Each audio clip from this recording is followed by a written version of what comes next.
ये रविवार के दिन पीपल के नीचे क्यों नहीं जाते, उसकी कथा चल रही है, बड़ी विशाल है, जरा सुन लो।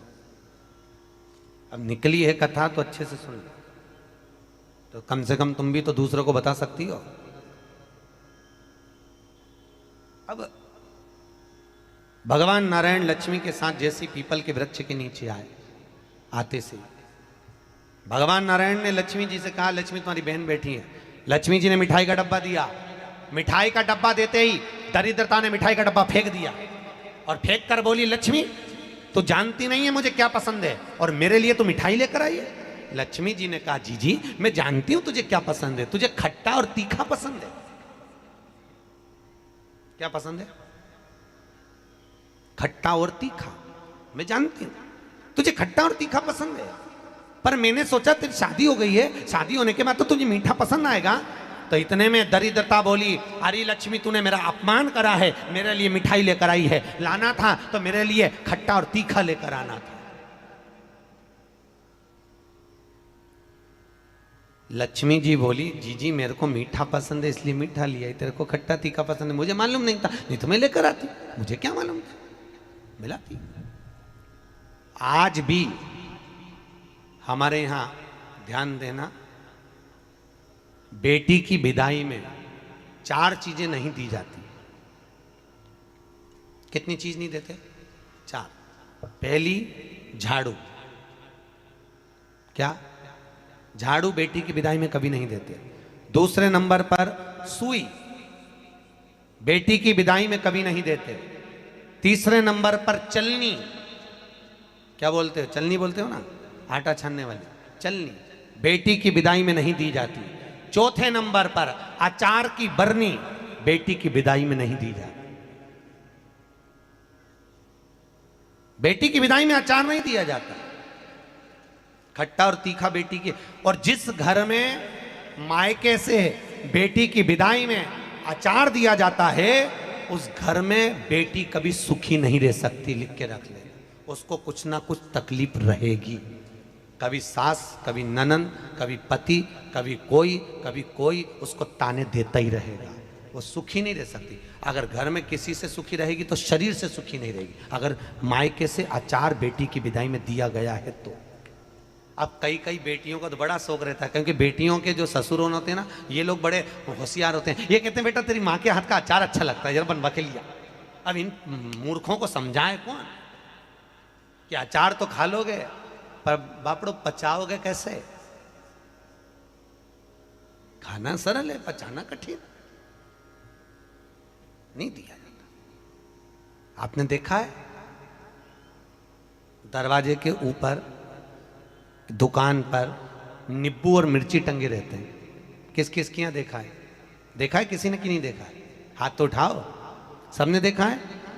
दरवाजे पर नींबू मिर्ची टंगा रहता है। क्यों टंगा रहता है? कई लोग कहते हैं नजर से बचाता है, कई लोग कहते हैं हाय से बचाता है। हाय नजर से नहीं।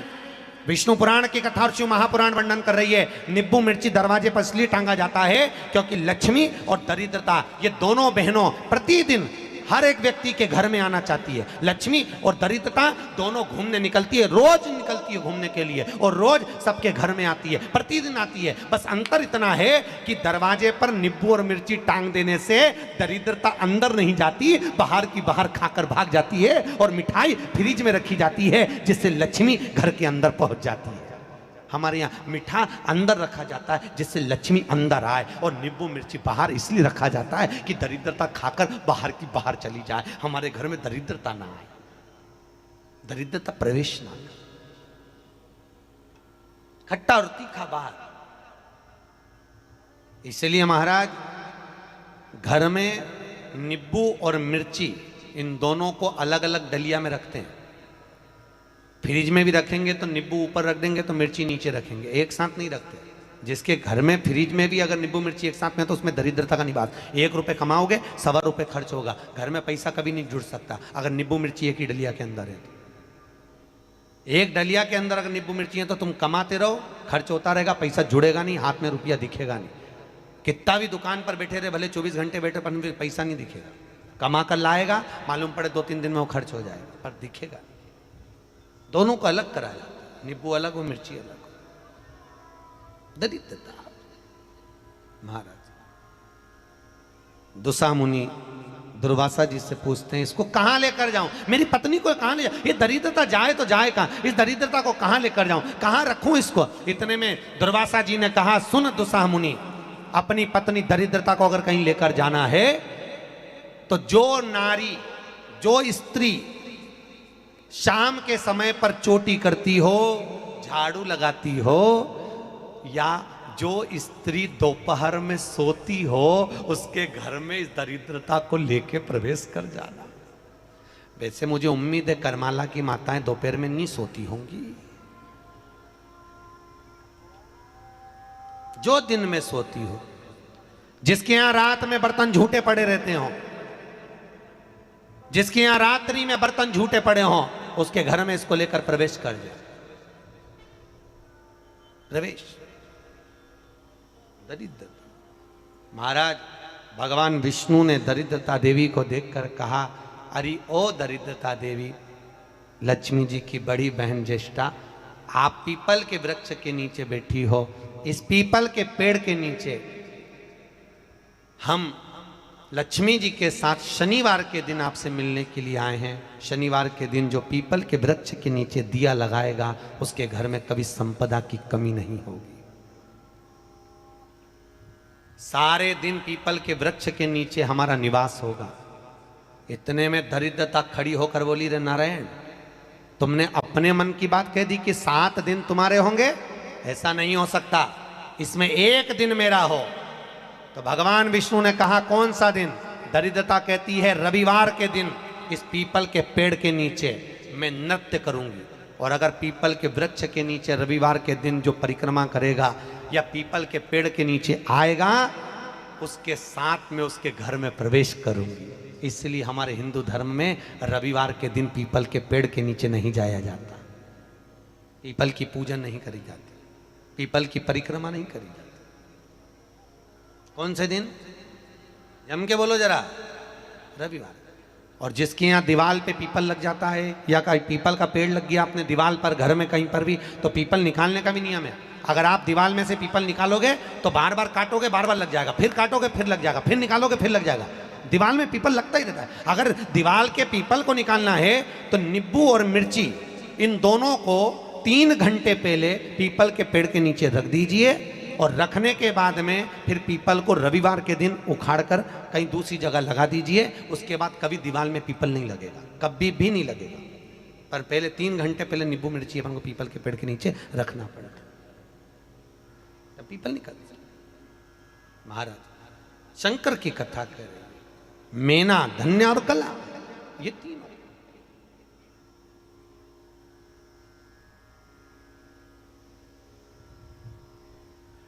तीनों जा रही हैं, श्रापित हो गई।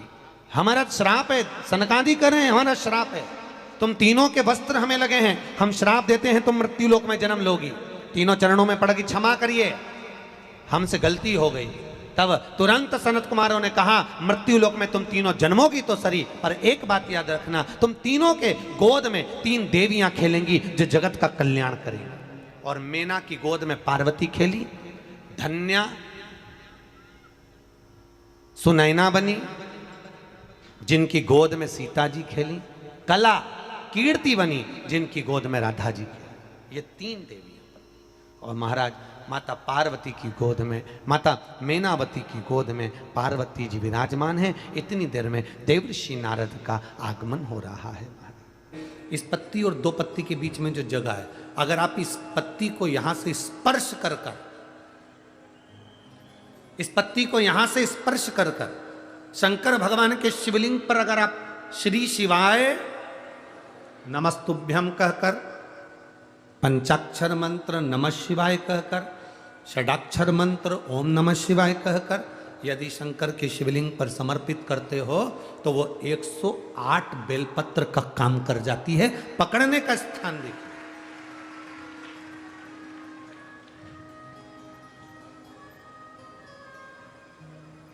ये स्थान की बड़ी मूलता है, जो थोड़ा सा समझेंगे अपन, थोड़ा ध्यान देंगे तो ये जो ये स्थान है, ये बड़ा मूल माना गया।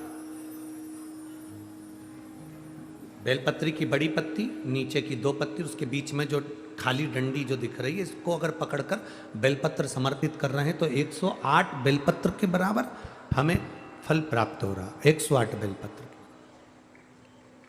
और समझिए, मान लो आपके पास में ना पीला चंदन है, ना लाल चंदन है, ना अक्षत है, ना पुष्प है, ना कोई सामग्री है, ना दिया है लगाने के लिए। शंकर जी के मंदिर में लोटा भर के जल लेकर गए हो, आज तुम्हारे पास में हो सकता है जल भी नहीं है, लोटा भी नहीं है, तो जिस शंकर जी का दर्शन करने गए हो उन्हीं की बेलपत्र को उठाओ, और बेलपत्र को उठाने के बाद पहले अपने हथेली पर रखो, अपना हाथ रखकर बाबा से प्रार्थना कर कर बेलपत्री की मध्य पत्री, आगे वाली पत्ती को पकड़कर अगर वो बेलपत्र हम शिव जी को समर्पित करते हैं तो हमारा पीला चंदन, लाल चंदन, दिया सब बाबा को समर्पित हो जाता है उस बेलपत्री में। एक बेलपत्री का सुख हमारे जीवन का एक आनंद दे देता है। हम तो यहां तक कहेंगे, अगर कभी जिंदगी में तुम्हें लगे कि गुरुजी मेरा पैसा फंस गया, नहीं मिल रहा है, या मेरा पैसा अटक गया, नहीं मिल रहा, या मेरा घर में धन नहीं है, बहुत तकलीफ की ज़िंदगी चल रही है, आप ये बेलपत्री का जो 2 पत्ती है ना, ये 2 पत्ती इस जगह से पकड़कर, आपको लग रहा है कि पैसा नहीं है, काम बहुत बड़ा अड़ा है, बेटे की शादी, बेटी की शादी, या मकान या दुकान, कोई काम अड़ गया, ये 2 बेलपत्री की पत्तियों को पकड़कर अपनी कामना कर कर शिव जी को समर्पित करो और 1 लोटा जल बाबा को चढ़ाना प्रारंभ करो। 20 से 22 दिन इंतजार करना, मेरा बाबा हाथ पकड़कर कुबेर भंडारी भंडार जरूर भरेगा।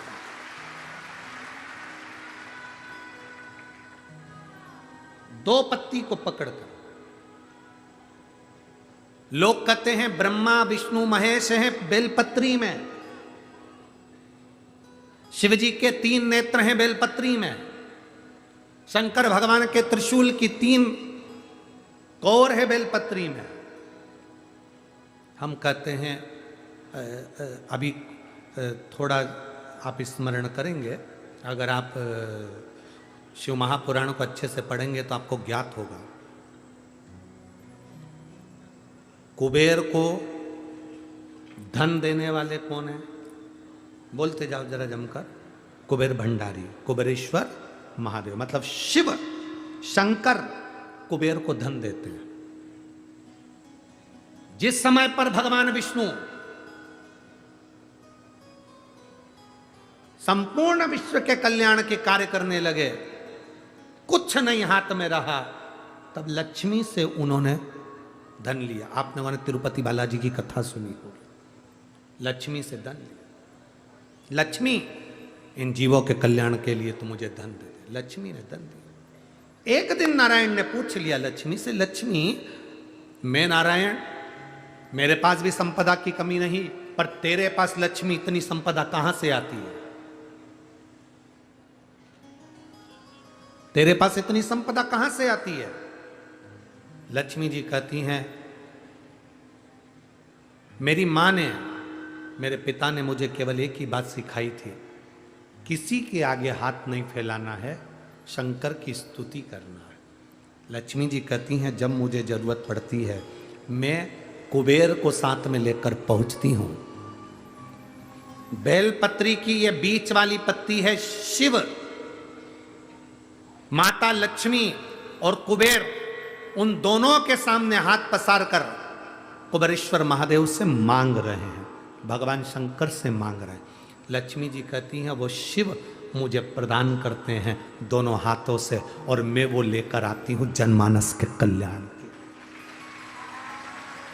जब हम शिव जी को बेलपत्र चढ़ाते हैं तो इस तरह से पकड़कर जब हम कामना कर कर चढ़ाते हैं, इन दोनों पत्ती को लक्ष्मी और कुबेर का स्मरण कर कर, कुबेरेश्वर बाबा का स्मरण कर कर जब हम शिव जी को समर्पित, हाँ थोड़ा सा ध्यान देंगे, बेलपत्री की जो डंडी होती है वो शिवलिंग पर जब चढ़ाई जाए, तो जब हम 2 पत्तियों को पकड़कर चढ़ाएंगे तो इस डंडी का मुख, जहां अशोक सुंदरी की जगह है, जहां से पानी बहता है, इस डंडी का मुख उस ओर होना चाहिए, बस इतना जरूर स्मरण। तो डंडी का मुख उस ओर हो जहां पानी बह रहा है।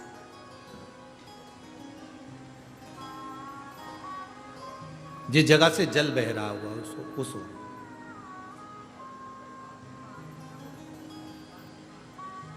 बीस 22 दिन प्रैक्टिकल करना। सियोर वाला महाराज कहीं झूठ तो नहीं बोल रहा है? पकड़ना चाहिए, अगर झूठ बोले तो तुरंत पकड़ लो। हे महाराज, अगला पत्र तुम ऐसे ही भेज देना, ओ महाराज झूठ बोले थे तो। पकड़ना चाहिए, कहीं सियोर वाला महाराज ने झूठ तो नहीं कह दिया। बेलपत्र को कहां से पकड़ना है, किस स्थान से पकड़ना है, किस जगह से पकड़ना है और कैसे बाबा को समर्पित करना है, उसका भी वर्णन हमारे शास्त्रों में लिखा हुआ है, जिससे हमें फल की। देखो ये बेलपत्र, कई लोग कहते हैं ऐसा क्या होता है कि यहाँ से पकड़ोगे तो ये फल मिलेगा, यहाँ से पकड़ोगे तो ये फल मिलेगा, यहाँ से पकड़ोगे तो ये फल मिलेगा। हमारा कहना इतना सा है, जब बॉटल चढ़ाते समय यहाँ नस नहीं मिलती तो यहाँ देखते, नस यहाँ नहीं मिलती तो यहाँ देखते। सुई बॉटल चढ़ रही है, नस ढूंढना है, यहां देखते हैं। फिर देखा कि यहां एक नस है, उसमें सुई चुभाई, बॉटल चालू करी। थोड़ी देर बाद ये नस फूलने लगी, हटा दिया। फिर इस हाथ में देखी गई, फिर पांव में देखी गई, अर्थात बॉटल चढ़ना। नस ढूंढो कि वो नस कौन सी है जहां पर हम पकड़कर बाबा को बेलपत्र चढ़ाएंगे तो हमारा भी जीवन का कल्याण हो जाए। वो नस पकड़ेंगे।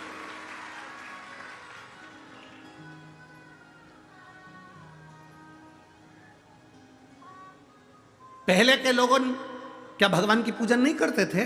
करते थे। पहले के लोग क्या शंकर के मंदिर नहीं जाते थे? जाते थे। पहले के लोग क्या बेलपत्र नहीं चढ़ाते थे? पर उनको यह नहीं ज्ञात था कि जल चढ़ाने से क्या फल होता है। उनको नहीं ज्ञात था कि जल पीने से क्या फल मिलता है, बेलपत्र खाने से क्या फल मिलता है, शिव जी को बेलपत्र चढ़ाने का क्या फल मिलता है। पहले पूजा का विधान इतना लंबा था कि लोग डरते थे, इतनी लंबी पूजन में हम कैसे बैठेंगे, क्या करेंगे, इतना सारा सामान कहाँ से लाएंगे, इतना सारा सामान कैसे लाएंगे, पैसा कितना खर्चा होगा। पर शिव महापुराण जब से आप सुन रहे हैं, पूजा का विधान सरल हो गया। सारी समस्या का हल एक लोटा जल हो गया। कोई ढोंग नहीं, कोई प्रपंच नहीं, कुछ मत लाओ।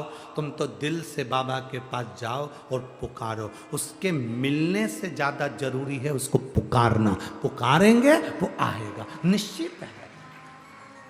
पुकारो। बच्चा खेल रहा है, मां उसको दूध नहीं पिलाएगी। बच्चे ने पुकारा, रोया, मां उसको दूध पिलाएगी। बच्चा खेल रहा है, मां उसको गोदी में नहीं उठाएगी। बच्चा रोया, पुकारा, मां उसको गोदी में उठाएगी। बच्चा शेयर मार्केट करी आया, डब्बा गोल करी आया, शेयर मार्केट में पैसा हरी आया, सबसे कहा, किसी ने नहीं सुना। बच्चा घर में आया, अपने बाप के आगे रोया, अपनी मां के आगे रोया, तो मां अपनी रकम भी बेच दी, मकान बेच दिया, प्लाट बेच दिया, पर अपने बच्चे को कर्जे से मुक्त करा दिया, क्योंकि वो पुकार उसने करी अपने माँ बाप से। बच्चा माँ बाप से पुकार करता है तो माँ बाप कुछ भी करके अपनी जेवर बेच दे, जमीन बेच दे, पर अपने बच्चे को पुकारते से अपने बच्चे को बचाने का प्रयास करते हैं। उसी तरह शंकर भगवान मिले ना मिले, तुम उसके दरवाजे पर जाकर पुकारते रहो, वो तुम्हारे दुख काटता रहेगा। पुकारना जरूरी है। तेरे मंदिर में आना मेरा काम है, मेरी बिगड़ी बनाना तेरा काम है। तेरी चौखट पर मैं आ ही गया, मुझे दर्श दिखाना तेरा काम। उसको पुकारो। आज पूरी दुनिया के लोगों ने पुकारा, तभी तो राम अवध में आए। बोल बम का नारा है, बाबा एक, जम के बोलो जरा, बोल बम का नारा है, सारी समस्या का हल। बाबा को पुकारा तो वो आए। और आज पूरा विश्व राम जी की प्राण प्रतिष्ठा महोत्सव मनाएगा 22 तारीख को। आज 20 तारीख को कथा समापन हो जाएगी। हम भी कल 21 तारीख को अयोध्या के लिए रवाना हो जाएंगे और 21 तारीख को अयोध्या रहेंगे 22 तारीख को अयोध्या रहेंगे और 22 को फिर वहाँ से वापस सीहोर के लिए कुबेरेश्वर धाम के लिए रवाना हो जाएंगे।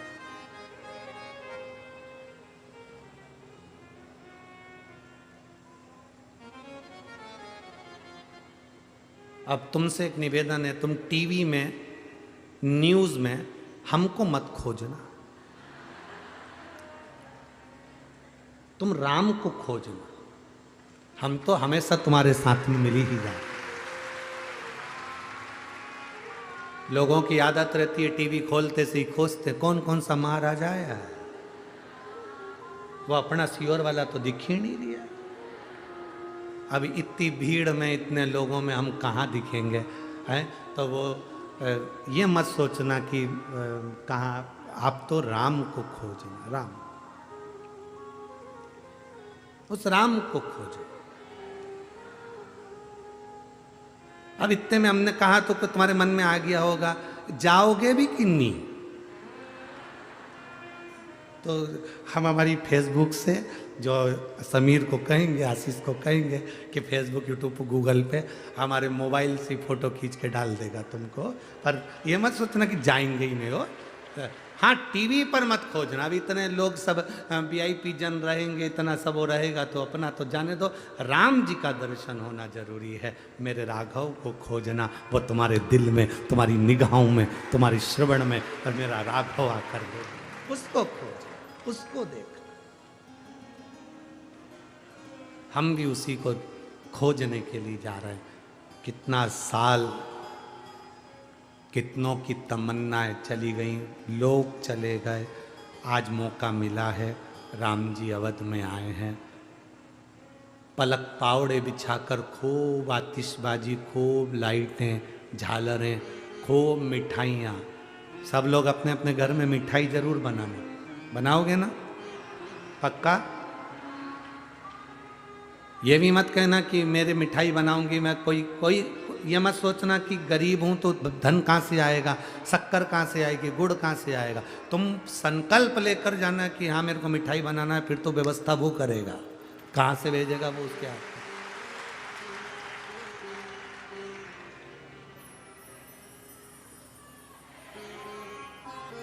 बोल रामचंद्र भगवान की जय। जय श्री राम, जय जय श्री राम। उसका गुणगान करते हुए और उसके स्मरण में आनंद करते हुए चले।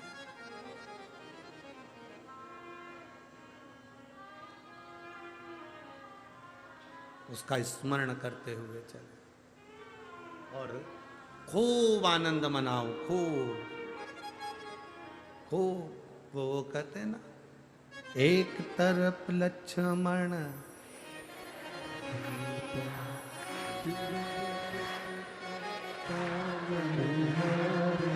राम जी की निकली सवारी, राम जी की लीला है न्यारी न्यारी। ओ राम जी की निकली सवारी, ओहो राम जी की लीला है न्यारी। अपने स्थान पर बैठकर भगवान शिव जी से अपने मन की बात बड़े भाव के साथ कहेंगे और आनंद के साथ प्रार्थना करेंगे।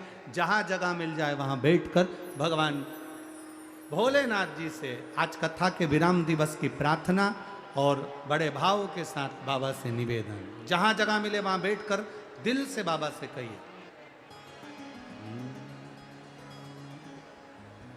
श्री शिवाय नमस्तु,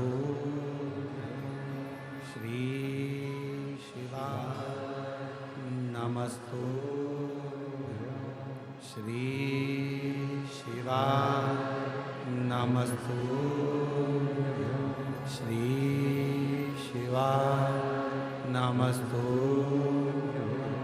श्री शिवाय नमस्तु। भोला सब दुख काटो, ओ भोला सब दुख काटो, शिव शंकर तेरी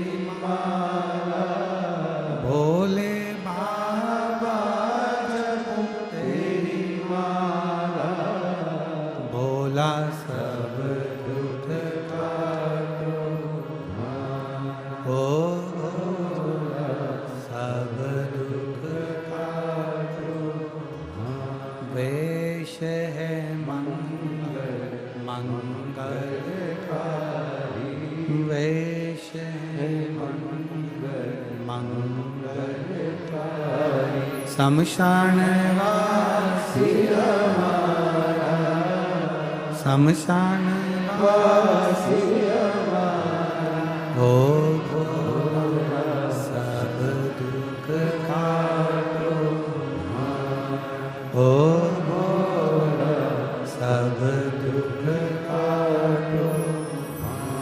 शिव कथा कह रही है, भगवान शंकर को जो समर्पित करो दिल से करो, दिखावे से नहीं। 12 ज्योतिर्लिंग का स्मरण कराया। प्रथम चंद्र को काया का रोग हुआ, सोमनाथ जी के रूप में भगवान विराजमान हुए।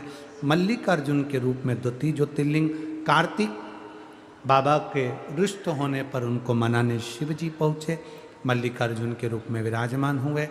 दूषण नाम के राक्षस के काल बनकर महाकाल प्रकट हुए, महाकालेश्वर के रूप में।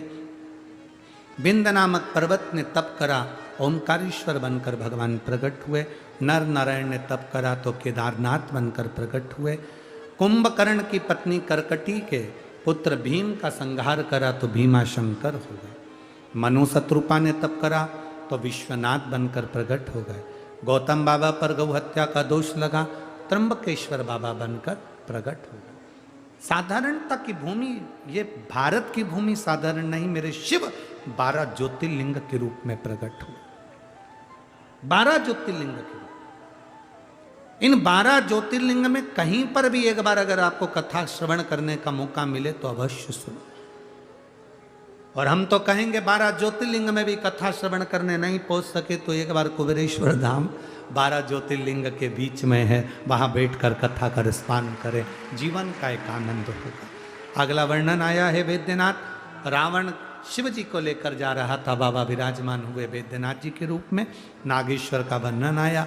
दारुक नाम के राक्षस का संहार भगवान करे, नागेश्वर के रूप में बैठे। रामेश्वरम, शिव जी की स्थापना भगवान राम जी ने लंका जाते समय करी, रामेश्वर बनकर बैठे। अगला वर्णन आया कृष्णेश्वर। सुधर्म नाम के ब्राह्मण की पत्नी घोषमा के बेटे को सुदेहा ने मार दिया था। घोषमा के बेटे को बाबा ने वापस जीवित करा, कृष्णेश्वर बनकर विराजमान हुए। ऐसा 12 ज्योतिर्लिंग का स्मरण है। शिव कथा कहती है, भगवान शंकर का संवाद कहता है, पवित्र ज्योतिर्लिंग की कथाओं का रस तत्व कह रहा है। तुम रुका जी चंचुला देवी से कथा कहते हुए रुक जाते हैं, चंचुला देवी का पति बिंदुक प्रेत योनि से मुक्त हो जाता। बाबा भोलेनाथ जी से तुम रुका जी कहते हैं, बाबा वर प्रदान करिए। शिव जी कहते हैं, सुनो तुम रुका जी, पवित्र शिव महापुराण की कथा को जो संसार का मनुष्य जिस कामना से सुनेगा, बाबा कहते हैं उसकी कामना को मैं वहीं रहकर पूर्ण कर देता हूं। ये शिव की कृपा है। लोग कहते हैं कथा के पंडाल में कौन रहता है? हम कहते हैं जितने दिन तक शिव पुराण की कथा चलती है उतने दिन तक भोले बाबा कैलाश छोड़कर, 12 ज्योतिर्लिंग छोड़कर पंडाल में ही रहता है। और ये अनुभव करना, सारे 40 गांव के जितने भी, संपूर्ण 40 गांव के जितने भगत है और बाहर से आए हुए जितने भगत हैं, आप ये अनुभव करना, रात्रि के समय पर भी कथा नहीं होती है। रात को कथा होती है क्या? नहीं, रात्रि के समय पर कथा नहीं होती, पर पूरे पंडाल में घूम कर देखना, एक अलग मस्ती, एक अलग आनंद, ऐसा लगेगा जैसे ना जाने स्वर्ग पृथ्वी पर आकर विराजमान हो। हम कहते हैं अपने नगर में जब कथा हो, ये कथा तो आज विराम हो जाएगी, 27 तारीख से बनी यवतमाल में प्रारंभ हो जाएगी, यवतमाल जिले के बनी में कथा प्रारंभ हो जाएगी, 1 बजे से 4 बजे तक चलेगी। हम कहेंगे आसपास के क्षेत्रवासियों से, आपके क्षेत्र में कथा हो 200, 300, 400, 500 किलोमीटर दूर जाना, एक बार उस नज़ारे का दर्शन कर आना, उस भूमि को छू कर आना। जिंदगी के ना जाने कितने रोग मेरा बाबा केवल शिव महापुराण से समाप्त कर देता है। सुनो, जाओ, प्रणाम करो। और अगर मौका मिल जाए तो विराम दिवस की कथा, समापन के दिन की कथा, 1 दिन पहले कथा के पंडाल में पहुंच जाओ, रात्रि का विश्राम करो अपने कैलाश के पर्वत पर। यह पंडाल नहीं, पूरा कैलाश पर्वत है। 1 दिन रात्रि का विश्राम करो। जब रात्रि का विश्राम करोगे तो आपको मालूम पड़ेगा कि मेरा शंकर किस रूप में आता है और आपको क्या देकर जाता है। सवेरे उठो, आखिरी दिन की कथा, विराम दिवस की कथा सुबह की होती है 8 बजे या सुबह 9 बजे की होती है। उसको प्रेम से सुनो, झोली पसार कर नमन करो, विनती करो बाबा श्री शिवाय नमस्तुभ्यम बोल कर प्रार्थना करो, बाबा मेरे सारे दुख काट दो। एक दुख मत बोलना कि मुझे ये दुख है, हो सकता है 10 दुख जिंदगी में वो कट जाए। बाबा सब दुख काट दो, सारे दुख काट दो, बाबा से प्रार्थना करो। सुनो, शिव जी ने मस्तक की बेलपत्र उतार कर शिवपोथी को समर्पित करी। तुम रुका जी कथा को कह रहे हैं, दिल से भाव से जो कथा सुनता है उसकी मनोकामना बाबा पूर्ण करते हैं। निवेदन करा, रोने लगे। कबीरदास जी बैठे हुए थे। कबीरदास जी ने पूछा क्यों रो रही हो? रोती रोती बोली, टूट गई मेरी जोड़ी।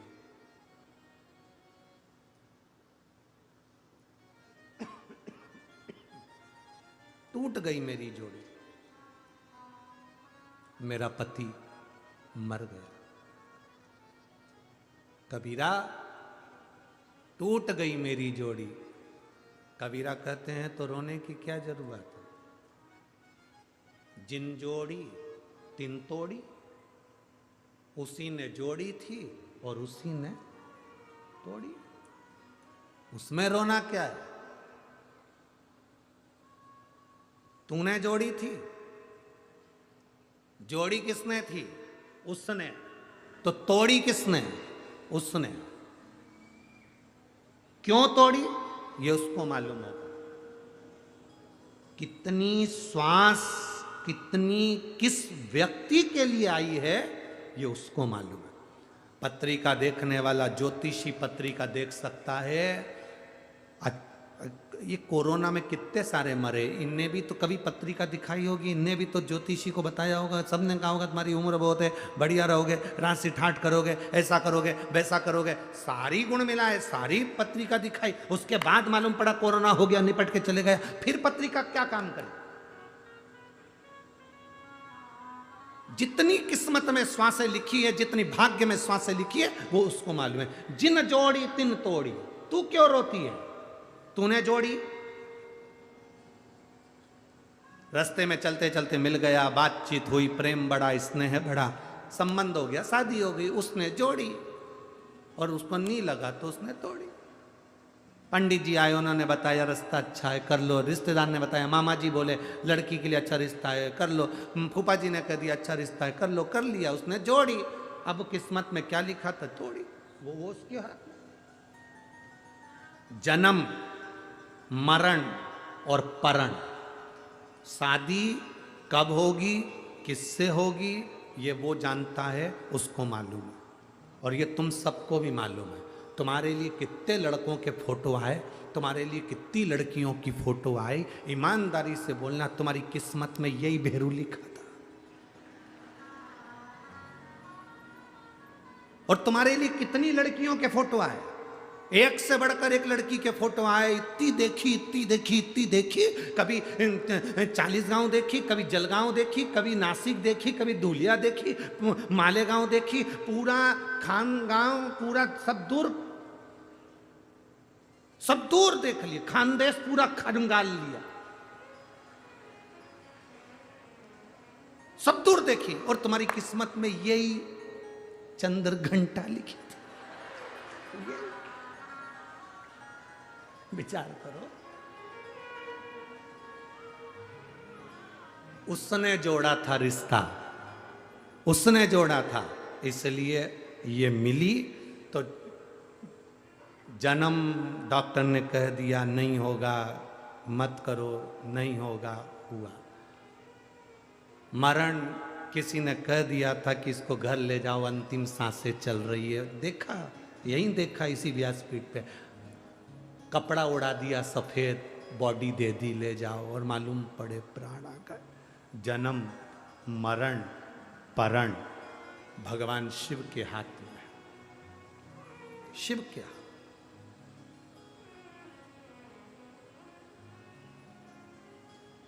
अब उसमें भी कई लोग कहते हैं कि कोई ने हमारे साथ में गलत कर दिया, गुरुजी मेरी दुकान नहीं चल रही, मुझे लगता किसी ने कुछ करा,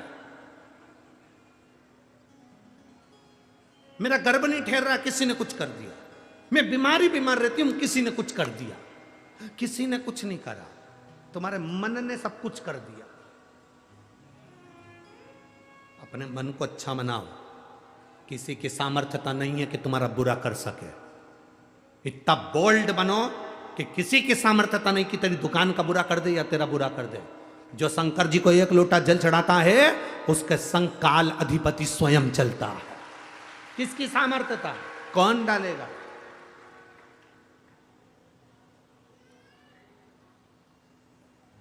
अभी 3 दिन पहले गुरुजी हमारे यहां कोई नींबू पटक गया, गलती है तेरी। और गुरुजी 3 दिन पहले नींबू पटका था, उसके 7 दिन पहले भी ये कोई नींबू पटक के गया था। अरे पगली, दरवाजे पे एक बैनर लगा दे, कम से कम 1 दर्जन तो पटको, अचार बना के खा जाऊंगी। पटकना ही बंद कर देगा। पटक, तुम भय खा रहे हो तो वो भय दिखा रहा, तुम डर रहे हो तो वो डरा रहा। जिस दिन तुम्हारे भीतर बोल्डता आ गई, मजबूती, एक पत्र है देखिए, उसमें लिखा,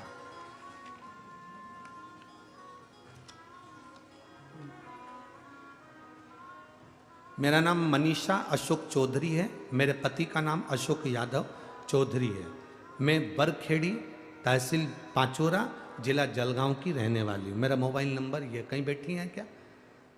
कहीं बैठी हो तो हाथ हिला सकती हैं।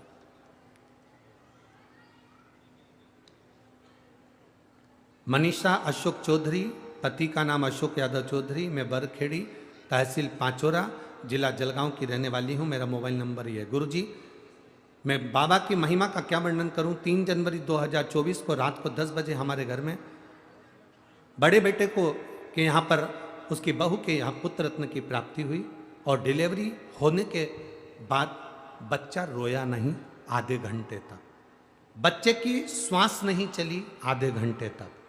डॉक्टरों ने कह दिया ये बच्चा शायद जीवित नहीं है, ये बच्चा शायद जीवित नहीं है। ना तो ये बच्चा रोया है और ना बच्चे की श्वास चल रही। कहीं है क्या? अच्छा, हाथ हिला दो ऐसा। बच्चा आया है के साथ में? नहीं आया, ठीक है। ना बच्चा रोया ना उसकी श्वास चली। डॉक्टर के हिसाब से तो ये बच्चा, धड़कन ही नहीं चल रही है, श्वास ही नहीं चल रही है, तो ये बच्चा मरे के बराबर है। डॉक्टर ने कहा फिर भी आप लोग रो मती, इसको हम वेंटिलेटर पर रखते हैं। 24 घंटे वेंटिलेटर पर रखा, फिर भी बच्चे की धड़कन और श्वास का स्मरण नहीं था। आखिरी में डॉक्टर ने कह दिया अब इसका कोई सार तत्व नहीं। तब मेरा बेटा शंकर भगवान की कथा आपकी सुनता रहता है और कथा सुनता सुनता मेरा बेटा बोला मां तो चिंता मत कर, मैं अभी महादेव को जल चढ़ा कर आता हूं। 24 घंटे निकल गए, महादेव को जल चढ़ाया, जल चढ़ाकर वो पानी लेकर गए।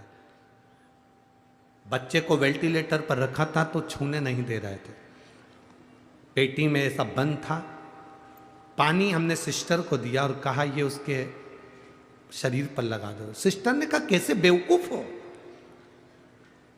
किस ढोंग प्रपंच में फंसे हुए हो, इस पानी को छोटे से बच्चे के लगाएंगे शरीर में तो अच्छा रहेगा।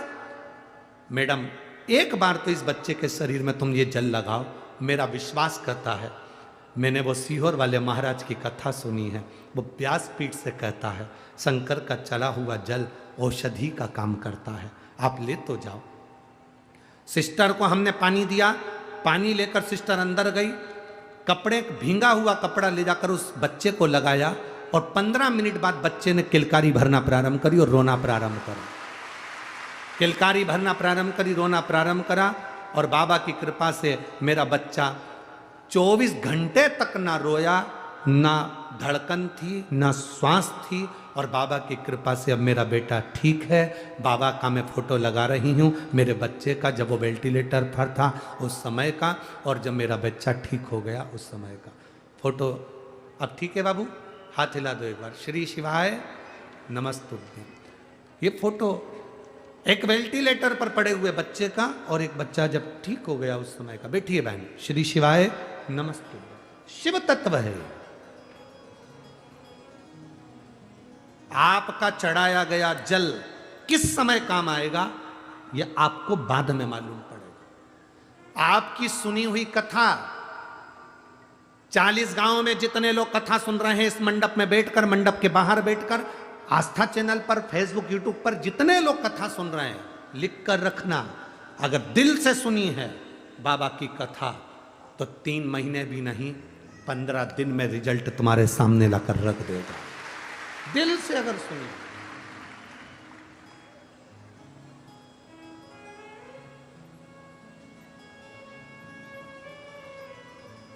और शंभो शरणे पड़े मांगू घड़ी रे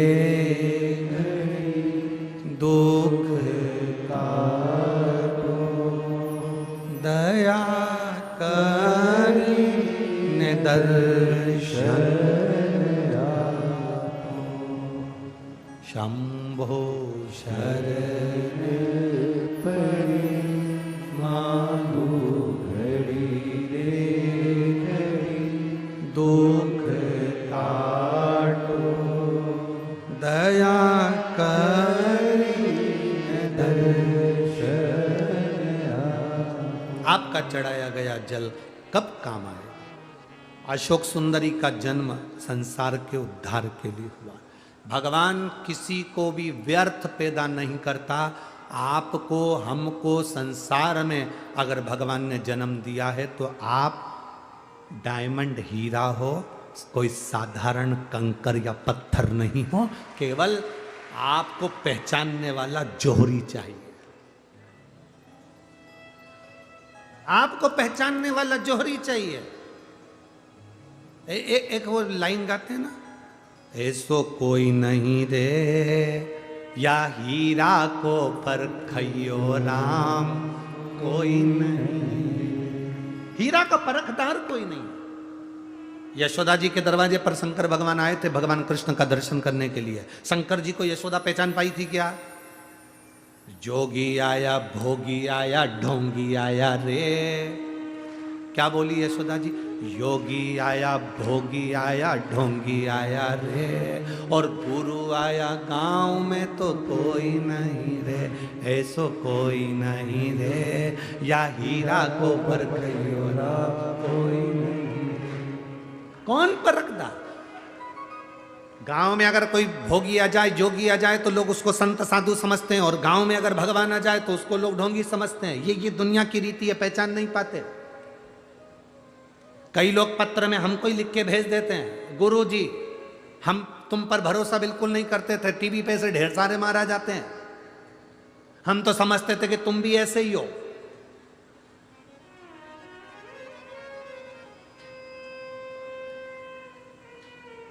पर कथा सुनते सुनते जब हमने खुद शिव जी को जल चढ़ाया, बाबा से मांगा, बाबा ने दिया। ये पत्र भी है कि हाँ हम तुम्हें नहीं मानते।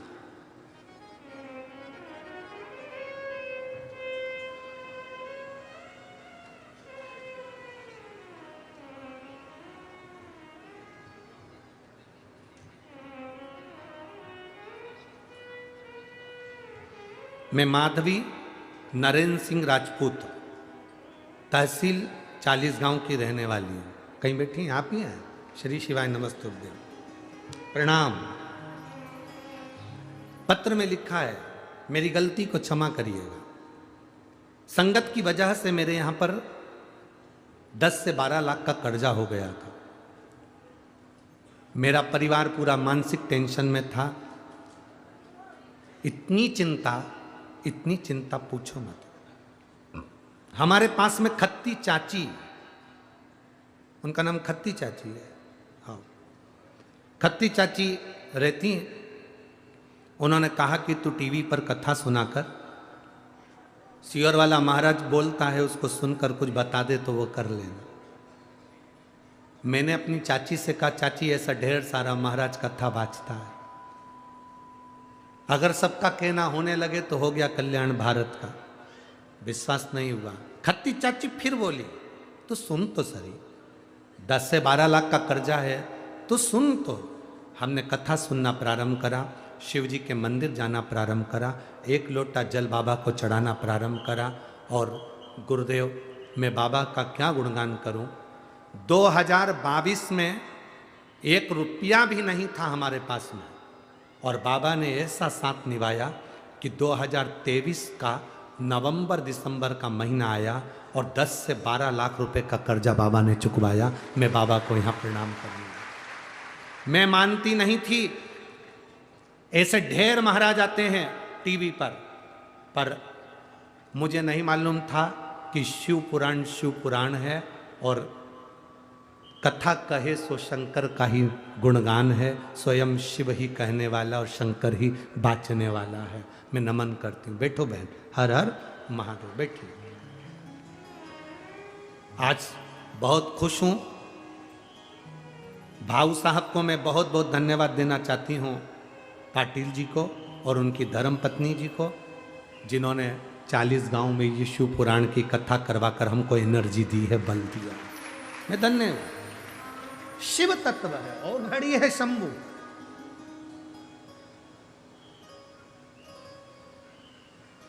हम तो लोगों से भी कहते हैं मत आओ। आपका जब विश्वास जागृत हो जाए, किसी के कहने पर नहीं, आपका जब विश्वास जागृत हो जाए और शंकर जी के मंदिर जाना चालू कर दो, 1 लोटा जल चढ़ाना चालू कर दो, और जिस दिन तुम्हारी छोटे से छोटे दुख में भी महादेव तुमको दुख से निकालना चालू कर दे, उस दिन से तुम शिव पुराण की कथा में जाना और कुबेरेश्वर धाम आना। जिस दिन वो तुम्हें दुख से निकालना प्रारंभ कर दे, तुम्हारी तकलीफें मिटाना प्रारंभ कर दे। इतने लाखों की संख्या में भक्त बैठे हैं। मैं आपसे निवेदन करना चाहूंगा, आपसे कहना चाहूंगा, ईमानदारी से बोलना। जब से आप शिव पुराण की कथा सुन रहे हो, जब से आप शंकर जी को जल चढ़ा रहे हो, घर का कोई व्यक्ति शिव के मंदिर जाना चालू करा, तब से उसके पहले का समय निकाल कर देखना कितना दुख का जीवन निकाल रहे थे, और अब बाबा की कृपा से हाथ मेरे बाबा ने पकड़ा, तब से सुख का जीवन। घर में कितना क्लेश होता था, कितना झगड़ा होता था, कितना विवाद होता था, जरा जरा सी बात में 1-1 रुपए के पीछे किसी ना किसी के हाथ पैर जोड़ना पड़ते थे। आज 100, 500, 200, 1000, 2000 रुपए तो तुम्हारे घर में वैसे ही पड़ा रहता है। जब से कथा सुनना चालू करी, मेरे कुबेरेश्वर बाबा ने, मेरे कुबेर भंडारी ने, जो कुबेरेश्वर धाम की पवित्र कथा को श्रवण करता है, मेरे बाबा ने उसके घर में कभी खाली नहीं रखा, भंडार भर के रखा। खाली नहीं छोड़ा, खाली छोड़ता ही नहीं।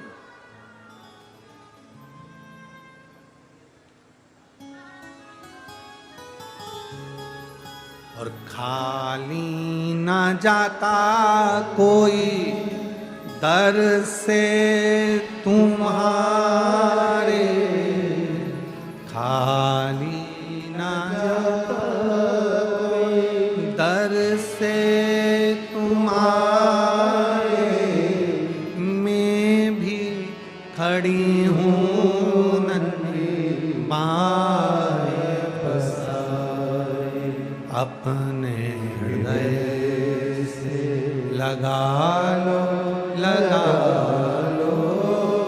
गिरा जा रहा उठा भोले अपने डर से अब तो न टालो, गिरी जा रही हो, उठा लो। वो पुकारता है, आप आते हो।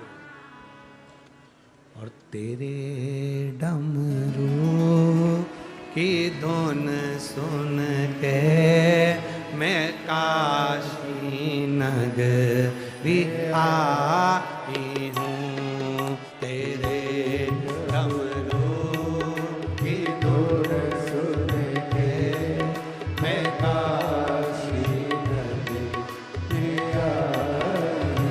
जो बाबा से कहते हो, बाबा वो सुनता है। जहाँ जगह मिले वहाँ बैठकर, खड़े रहकर प्रार्थना नहीं करना है, जहाँ जगह मिल जाए वहाँ बैठ जाओ। कार्यकर्ता भी जहाँ जगह मिले वहाँ बैठो और भाव से बाबा से प्रार्थना करें।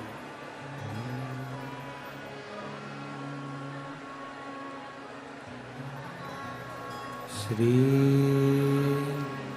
शिवाय नमस्तु।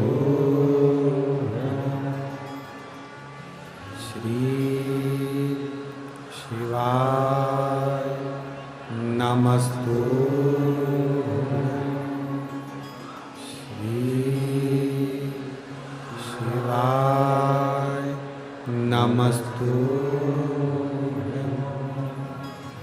श्री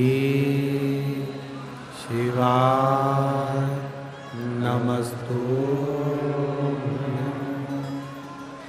श्री शिवाय नमस्तु।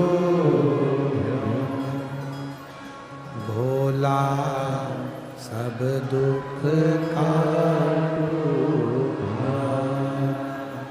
ओम भोला सब दुख काटो। शिव शंकर जपूं तेरी माला। भोले बाबा जपूं तेरी माला। भोला सब दुख काटो। ओ भोला सब दुख काटो। वेश है मंगलकारी। वेश है मंगलकारी। शमशान वासी हमारा। शमशान वासी हमारा। हो सब दुख काटो। ओ भोला सब दुख काटो। भगवान शिव की पवित्र कथा वर्णन कर रही है। बाबा देवाधिदेव महादेव का चरित्र कर रहा है। संसार में जिसको परमात्मा ने जन्म दिया, जिसको मेरे बाबा ने इस मृत्यु लोक में भेजा, भगवान ने जिसको मृत्यु लोक में जन्म दिया, उसको व्यर्थ पैदा नहीं करा।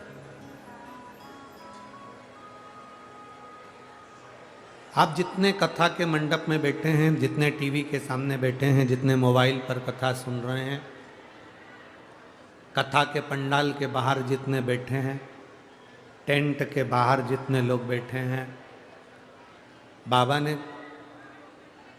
आपको अगर पृथ्वी पर जन्म दिया है, पृथ्वी पर भेजा है, तो आप कोई हल्के फुल्के नहीं हो।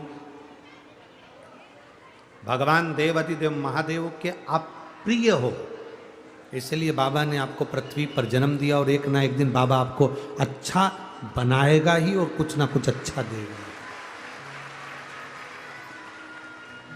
अपने भीतर की विद्वत्ता को, अपने भीतर भगवान ने प्रत्येक व्यक्ति के भीतर कुछ ना कुछ ऐसा देकर भेजा है जिससे वो आनंद की अनुभूति कर सके।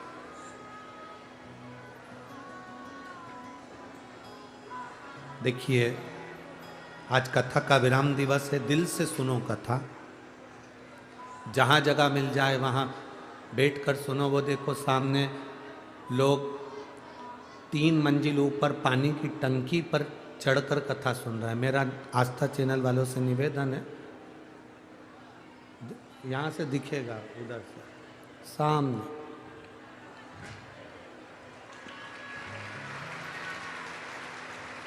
और ऐसी सारी बिल्डिंगें भरी पड़ी हुई हैं। सारी बिल्डिंगों की छतों पर लोग विराजमान। कवर करा उसको, यहां से दिख जाएगा, इधर से कवर करेंगे ऊपर।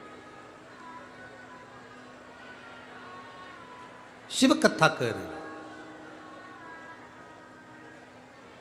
आप लोगों को तो अच्छी जगह मिल गई, उसके बाद में भी आप लोग शांत रहकर कथा ना सुन पा रहे हैं, और वो लोग टंकी पर चढ़े हुए हैं बिल्डिंग के ऊपर। दिल से जहाँ जगह मिल जाए बैठकर कथा का रस तत्व ग्रहण करें। मैं चैनल वालों से भी कहूँगा उसको कवर कर कर अवश्य दिखा कि कितना लोगों का विश्वास दृढ़ है, भरोसा कितना पक्का है बाबा के चरणों, कितनी दृढ़ता, कितना भरोसा।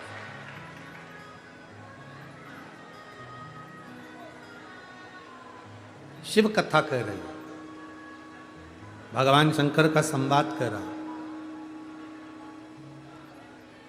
समय आया, बनाने वाले ने अगर कुछ बनाया है तो वो व्यर्थ नहीं बनाया। भगवान किसी को व्यर्थ नहीं बनाया, भगवान ने बनाया तो कुछ कीमत वाला ही बना। गलती हमारी है, हम उसमें गलतियां छांटते रहते हैं।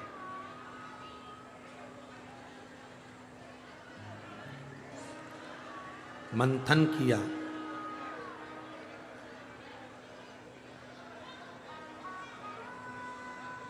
जब मंथन किया तो उस मंथन में सबसे पहले गौ माता प्रकट हुई।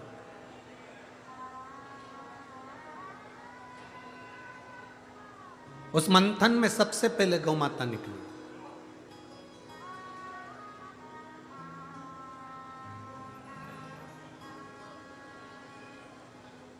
और मंथन में जो गौ माता निकली, उसके निकलने का केवल एक कारण था कि जो विष निकलेगा, जो विष को पिएगा, उस विष की तपन को, गौ माता का दूध तपन को रोक देता है। आज थोड़ा ध्यान से सुनना। कई लोग कहते हैं कि शिवरात्रि पर 1 कुंटल दूध चढ़ाओ, 2 किलो दूध चढ़ाओ, 5 किलो दूध चढ़ाओ। शिव महापुराण में किसी भी स्थान पर ऐसा नहीं लिखा कि आप शंकर भगवान को 5 किलो दूध चढ़ाओगे तो शंकर जी प्रसन्न हो।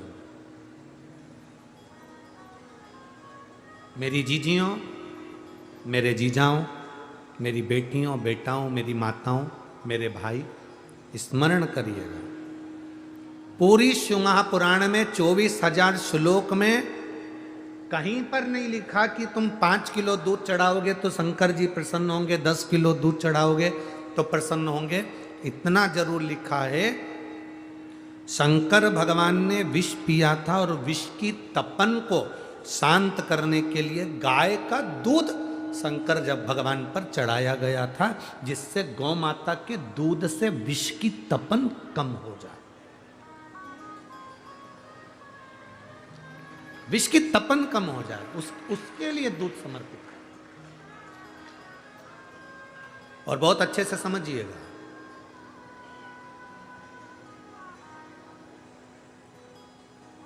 देसी गाय,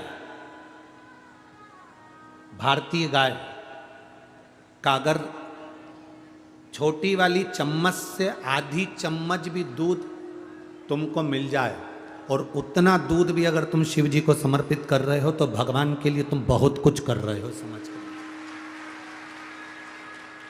पाउडर का दूध नहीं,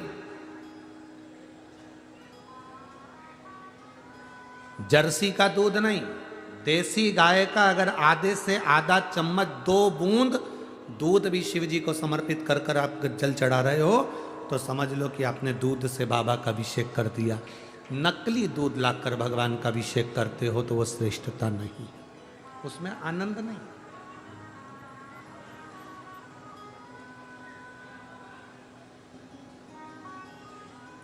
उसमें आनंद की अनुभूति नहीं है।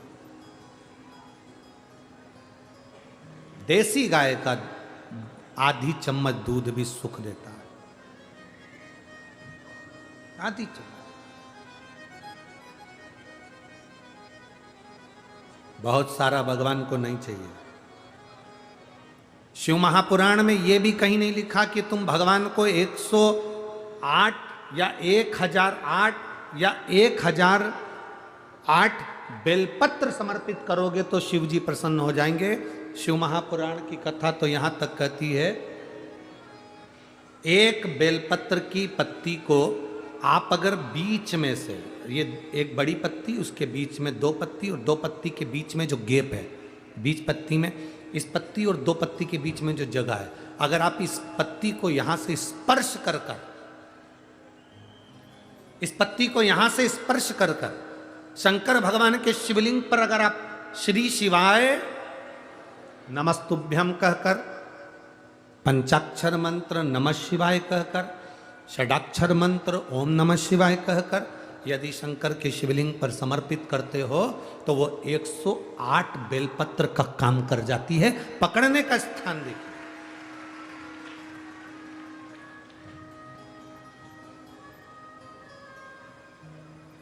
ये स्थान की बड़ी मूलता है, जो थोड़ा सा समझेंगे अपन, थोड़ा ध्यान देंगे तो ये स्थान है, ये बड़ा मूल माना गया।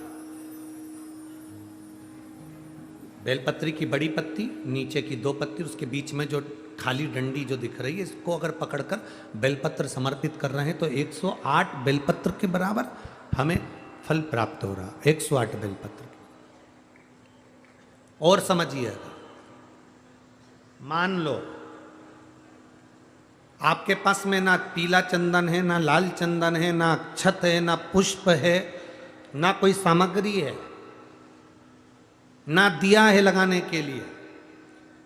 शंकर जी के मंदिर में लोटा भर के जल लेकर गए हो, आज तुम्हारे पास में हो सकता है जल भी नहीं है, लोटा भी नहीं है, तो जिस शंकर जी का दर्शन करने गए हो उन्हीं की बेलपत्र को उठाओ और बेलपत्र को उठाने के बाद पहले अपने हथेली पर रखो, अपना हाथ रखकर बाबा से प्रार्थना कर कर बेलपत्री की मध्य पत्री, आगे वाली पत्ती को पकड़कर अगर वो बेलपत्र हम शिव जी को समर्पित करते हैं तो हमारा पीला चंदन, लाल चंदन, दिया सब बाबा को समर्पित हो जाता है, उस बेलपत्री में एक बेलपत्री का सुख हमारे जीवन का एक आनंद दे देता है।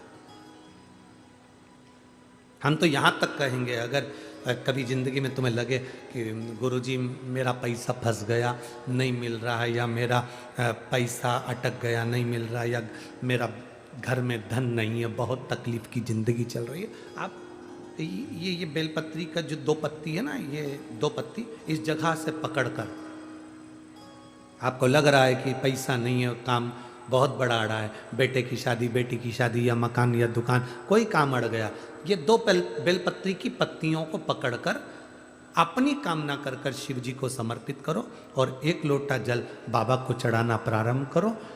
20 से 22 दिन इंतजार करना, मेरा बाबा हाथ पकड़कर कुबेर भंडारी भंडार जरूर भरेगा।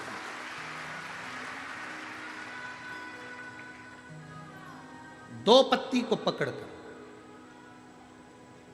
लोग कहते हैं ब्रह्मा विष्णु महेश हैं बेलपत्री में, शिव जी के 3 नेत्र हैं बेलपत्री में, शंकर भगवान के त्रिशूल की 3 कोर है बेलपत्री में।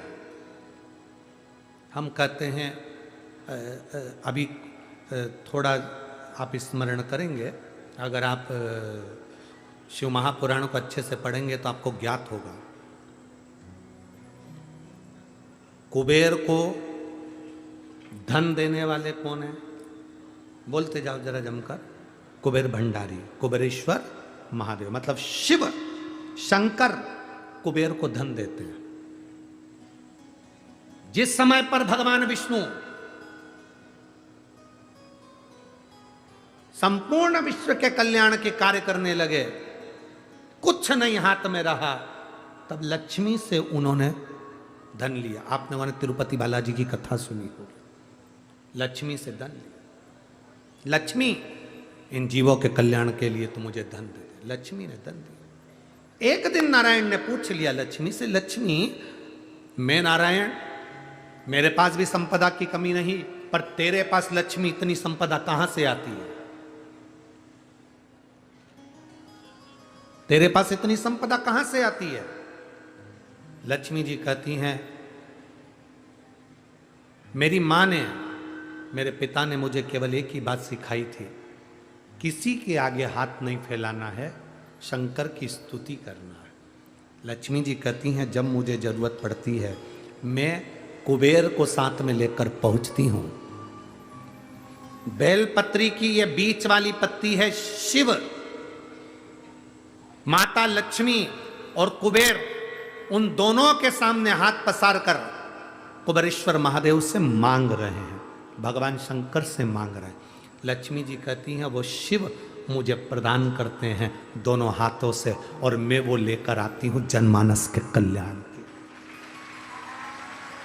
जब हम शिव जी को बेलपत्र चढ़ाते हैं तो इस तरह से पकड़कर जब हम कामना कर कर चढ़ाते हैं, इन दोनों पत्ती को लक्ष्मी और कुबेर का स्मरण कर कर, कुबेरेश्वर बाबा का स्मरण कर कर जब हम शिव जी को समर्पित, हाँ थोड़ा सा ध्यान देंगे, बेलपत्री की जो डंडी होती है वो शिवलिंग पर जब चढ़ाई जाए तो जब हम दो पत्तियों को पकड़कर चढ़ाएंगे तो इस डंडी का मुख जहां अशोक सुंदरी की जगह है, जहां से पानी बहता है, इस डंडी का मुख उस ओर होना चाहिए, बस इतना जरूर इसमें। जैसे सूर्य नारायण भगवान को स्टील के लोटे से या चांदी के लोटे से या पीतल के लोटे से या प्लास्टिक के लोटे से या कांच के बर्तन से जल चढ़ाने से आयु छिन्न होती है। क्या समाप्त होती है? आयु।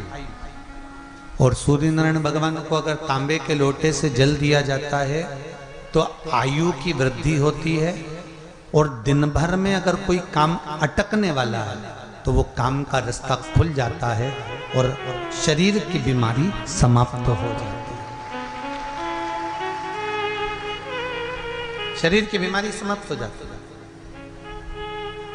2 तारीख को नूतन संवत्सर प्रारंभ हो रहा है, नया वर्ष प्रारंभ हो रहा है। 2 तारीख नया संवत्सर नया वर्ष प्रारंभ हो रहा है। एक नियम बना लो कि हमारे शरीर को, क्योंकि दिन भर हम दुकान पे बैठे रहते हैं, नौकरी में लगे रहते हैं, सर्विस में लगे रहते हैं, अगर मुंबई, पूना, चेन्नई, मद्रास आदि अधिक बड़ी बड़ी सिटियों में लोग रहते हैं तो उनको ऑफिस जाना पड़ता है, सवेरे से जल्दी उठते हैं, काम करते हैं, दिन भर ऑफिस में लगे रहते हैं।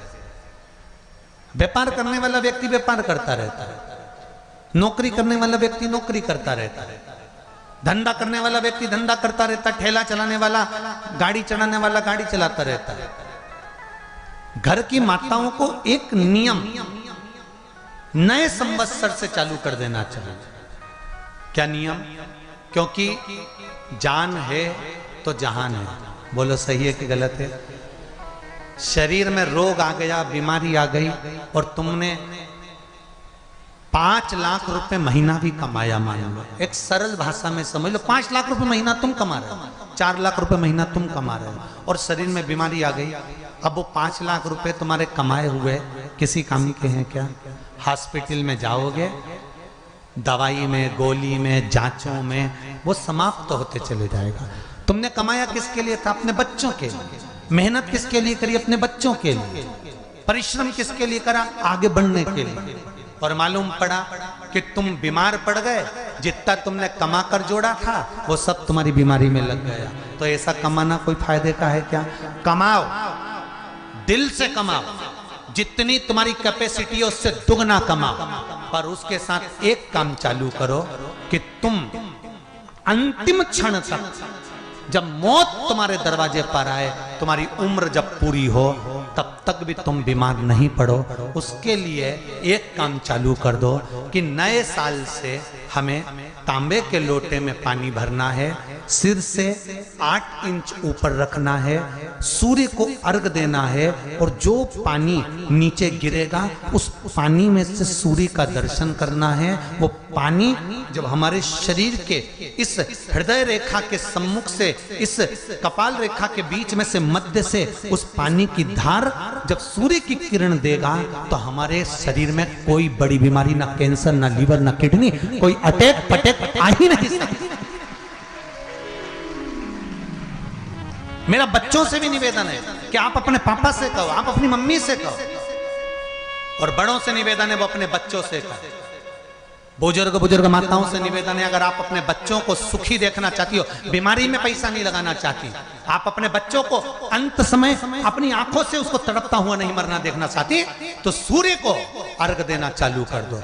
क्योंकि सूर्य की किरण जल के साथ जब इस शरीर पर पड़ती है तो शरीर में कोई बीमारी टिक ही नहीं सकती। ये श्रीमद् शिव महापुराण की कथा कह रही है। ये ज्योतिष शास्त्र कहता है, रंग शास्त्र कहता है। हमारे जितने ज्योतिष शास्त्र हैं, रंग शास्त्र हैं, नग बताते हैं, मोती बताते हैं, नीलम बताते हैं, पन्ना बताते हैं, ये सब क्या पहनाते हैं? रंग का क्यों पहनाते हैं? क्योंकि रंग का इफेक्ट इस शरीर पर पड़ता है। कपड़े कौन से कलर के पहन रहा है, उसका इफेक्ट इस शरीर पर पड़ता है। उसी तरह 8 इंच ऊपर मस्तिष्क से तुम्हारा हाथ होना चाहिए, तांबे के कलश में जल होना चाहिए, और सूर्य को देखकर उस जल की धार में सूर्य को जल दीजिए। जिंदगी में बीमारी तुमको नहीं घेर सकती, और बीमार हो भी गए हो तो 15-20 दिन करके देखने में कुछ नहीं जाता। बाद में मत करना, श्योर वाला हमारा झूठ बोल रहा होगा, उसमें क्या दिक्कत? क्यों कह रहे हैं, क्यों बोल रहे हैं? उसका एक कारण है, आज के समय में लोग 80 साल और 90 साल के होकर नहीं जा रहे भाई। आज के समय में लोग अटैक आता है, बीमारी आती है, कैंसर हो गया, शुगर हो गई, बीपी हो गया, 60, 70, 75, 55, 40 में लोगों के प्राण छूट जा रहे हैं। अगर ये पूरी पृथ्वी युवानों से जवानों से अगर विहीन हो जाएगी तो किस काम की? तुम्हारा कमाया गया धन किस काम का हो? कौन कौन ले रहा है नियम? देवताओं ने जिस शिवलिंग की पूजन करी थी वो शिवलिंग आज भी काशी की धरा पर विराजमान।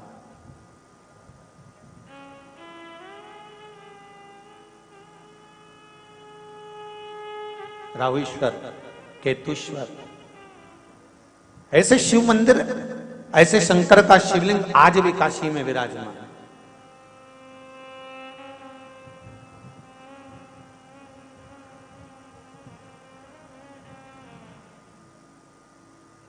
और जब जब किसी का दिल दुखता है, जब जब किसी का मन दुखता है, जब जब किसी के हृदय में अगर दुख का अनुभव होता है, तो शिव महापुराण की नवग्रह शिव महापुराण की कथा कहती है, जैसे शुक्र देवता का हृदय दुखा, शुक्र देवता का मन दुखा, तो उन्होंने शंकर की शरण ली, शिव की शरण।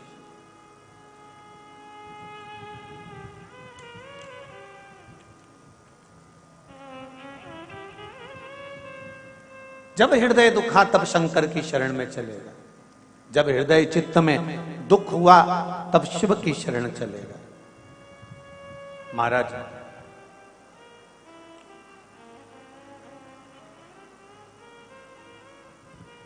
पुराणों के अनुसार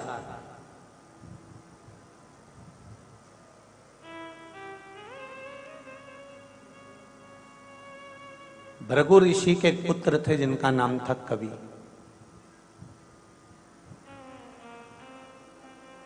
जिनको शुक्र कहा गया। ग्रहों में जो शुक्र ग्रह है वो भृगु ऋषि के पुत्र के नाम से। भृगु ऋषि के जो पुत्र हैं कवि, वो शुक्र ग्रह बने।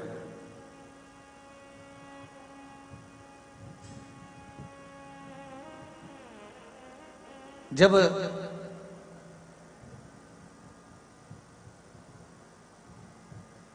माता ख्याति के गर्भ से दाता, विधाता, लक्ष्मी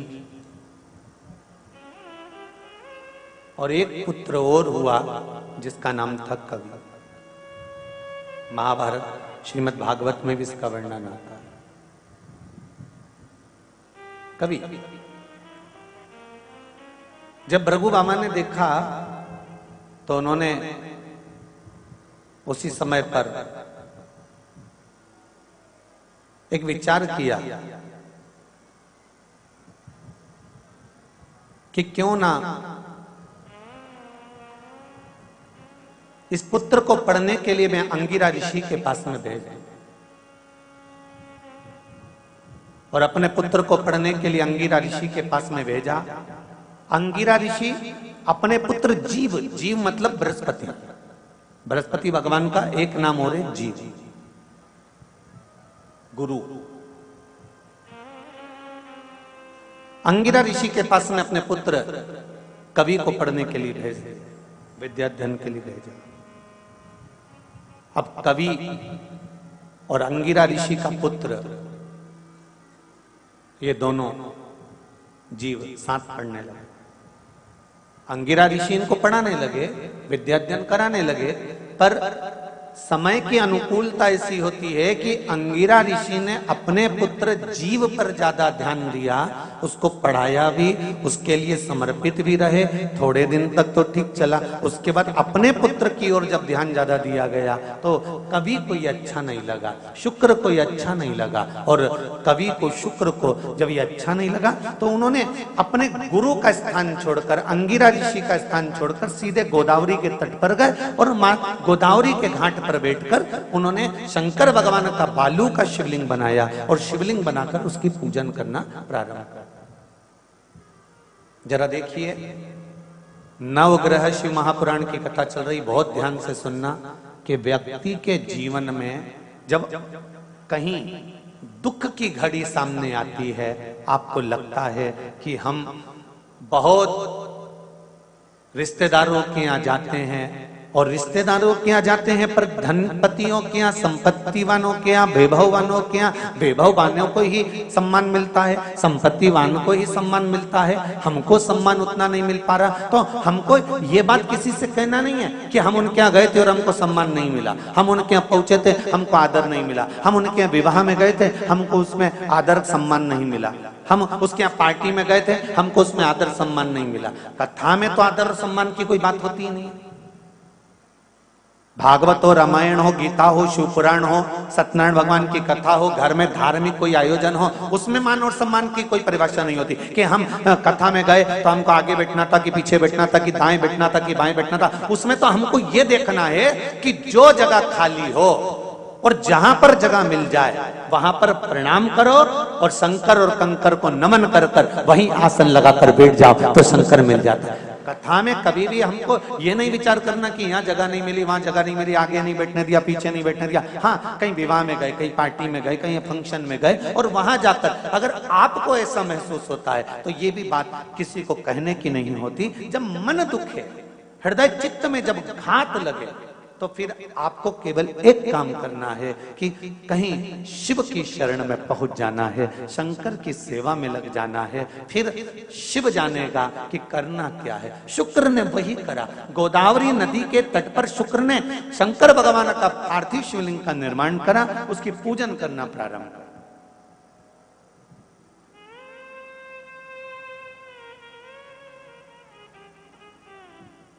और जब पार्थिव शिवलिंग का पूजन करना प्रारंभ करा, शंकर भगवान ने कृपा दृष्टि कर दी। मांगो, तुम्हें क्या चाहिए?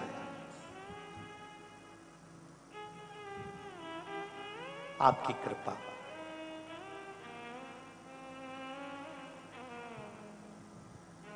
आपकी कृपा चाहिए। शुक्र, कवि, तुमने मेरी आराधना करी है, मैं तुम्हें वर प्रदान करता हूं, एक मंत्र मैं तुम्हें देता हूं, दुनिया के लोग उसे संजीवनी मंत्र कहेंगे।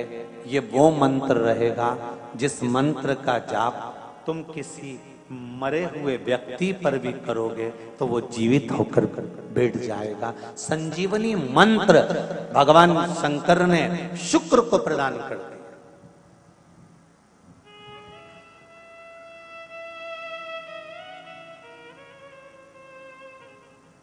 संजीवनी मंत्र। और संजीवनी मंत्र जब भगवान शंकर ने शुक्र को दिया और शुक्र ने उस मंत्र का स्मरण करना प्रारंभ करा तो शुक्र के पास में तो आनंद की अनुभूति हो गई बिना मांगे। शंकर भगवान से शुक्र ने यह नहीं कहा कि मुझे यह मंत्र देना, पर शिव ने दे दिया। और शंकर कभी भी थोड़ा नहीं देता, देता है तो बहुत में देता है।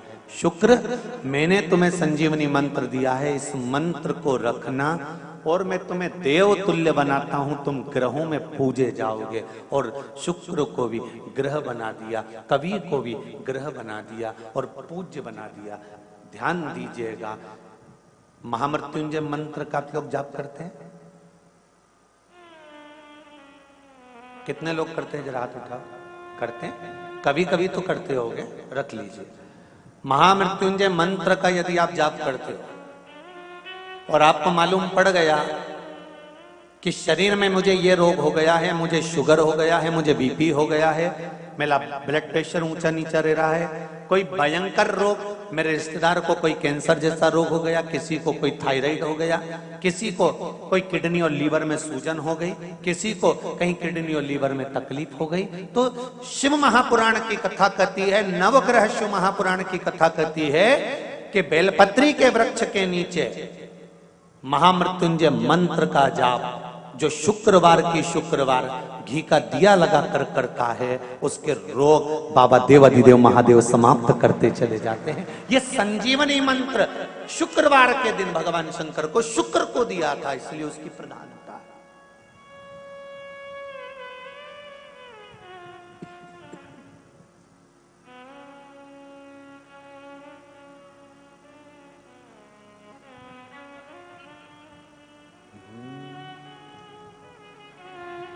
ये वो संजीवनी मंत्र।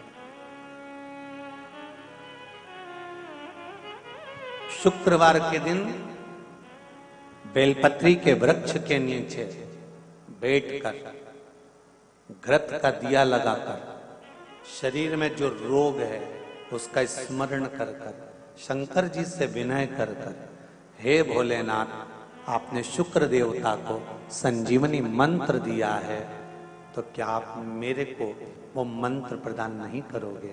मेरे रोग, मेरी बीमारी, मेरे दुख को आप नहीं हरोगे? शिव से कहो, ये शरीर आपने दिया है और भजन करने के लिए दिया है, स्मरण करने के लिए दिया है, कीर्तन करने के लिए दिया है, तो संभालोगे भी आप। और बेलपत्री की ओर मुख कर कर घी का दिया लगाकर महामृत्युंजय मंत्र का स्मरण कर लेने पर धीरे धीरे धीरे धीरे धीरे धीरे वो रोग समाप्ति की ओर आता चले जाता है।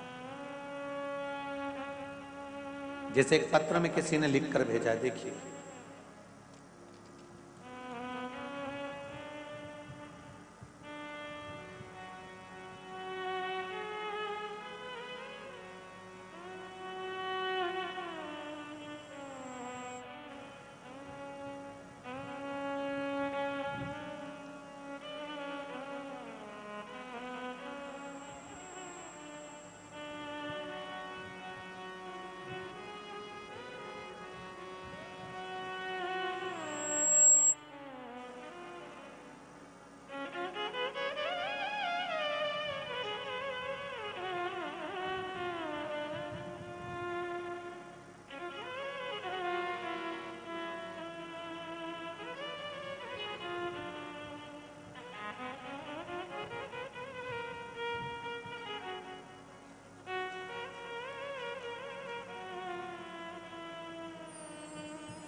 सुषमा जी खामकर नांदेड़ महाराष्ट्र से आई हैं, कहीं बैठी हैं? आप ही हैं?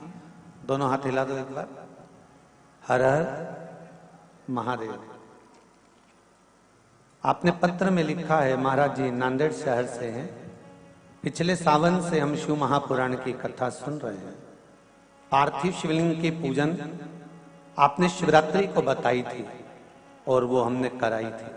तब से आज तक प्रति माह शिवरात्रि को शिव पूजा हम कर रहे हैं।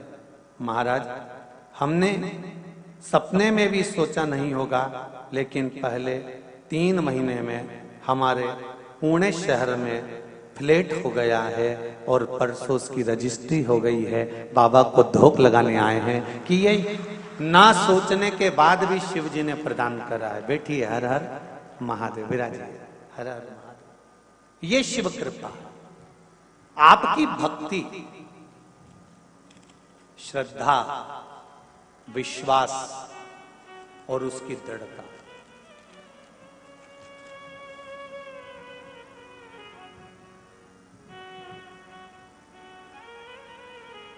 अगर आप शिव की आराधना कर रहे हो, शंकर की अविरल भक्ति प्राप्त कर रहे हो, तो उसमें कहीं ना कहीं कुछ ना कुछ सुख मिलेगा। तेरा ही दिया मैंने खाया पिया है, तेरा शुक्रिया है, तेरा शुक्रिया है। मुझे भोले बाबा ने बहुत दे दिया है, तेरा शुक्रिया है, तेरा शुक्रिया है। ये जायदाद दी है, औलाद दी है, जायदाद दी है, औलाद दी है। मुसीबत में हर वक्त इमदाद दी है, मुसीबत में हर वक्त इमदाद दी है। तेरा ही दिया मैंने खाया पिया है, तेरा दिया मैंने खाया पिया है, तेरा शुक्रिया है, तेरा शुक्रिया है। मुझे भोले बाबा ने बहुत दे दिया है, तेरा शुक्रिया है, तेरा शुक्रिया है। शिव की कृपा से मिला, शंकर की उदारता से मिला, और जब मेरा ओगड़दानी देता है कुछ कम नहीं देता।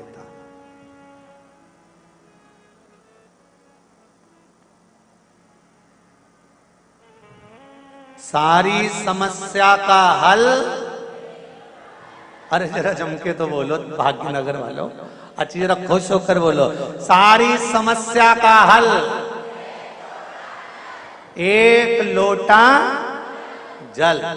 बहुत है, घर से लेकर चलोगे और उस जल से वास्तु दोष, पितृ दोष, काल सर्प दोष, 3 दोष एक लोटे जल से समाप्त हो जाएंगे और जीवन अपने आप सुखी हो जाएगा।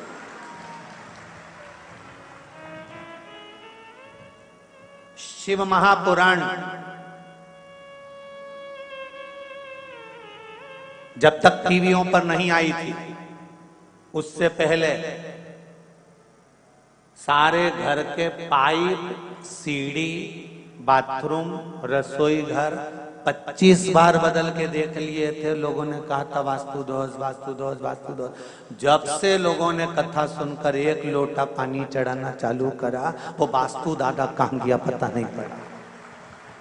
एक लोटा जल,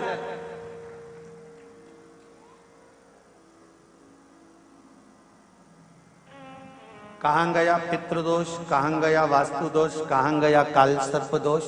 क्योंकि शिव पुराण को सुन सुनकर हमने अपनी गलतियों को छांटना प्रारंभ कर दिया। हमने दूसरे की गलती नहीं छाटी, हमने अपनी छाटी है कि कमी कहां है। कमजोर कड़ी ढूंढ ली कि हमारी कड़ी कमजोर कहां से।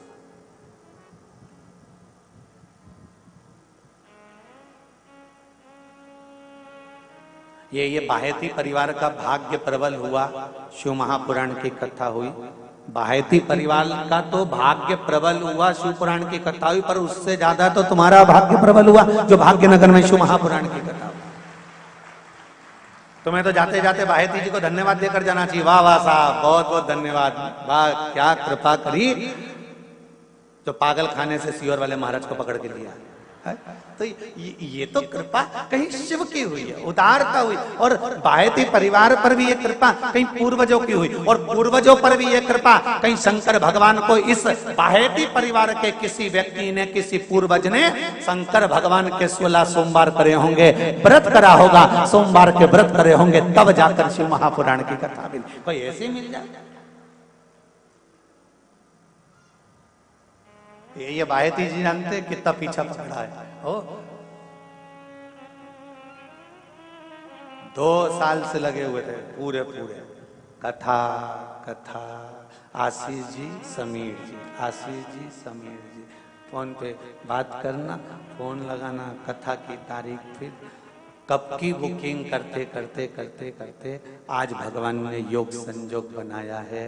और शिव की भी कृपा कितनी प्रबल होगी कि उसने भी इनसे कह दिया होगा तू कथा कहीं और जाकर कराएगा, मैं खुद ऐसी व्यवस्था कर दूंगा कि कथा स्थल भी बाबा की कृपा से जहां कराएगा वो भी बाबा ही देगा, और जहां कराना है वो भी बाबा ही देगा। कहीं शिव की कृपा है, कौन करा?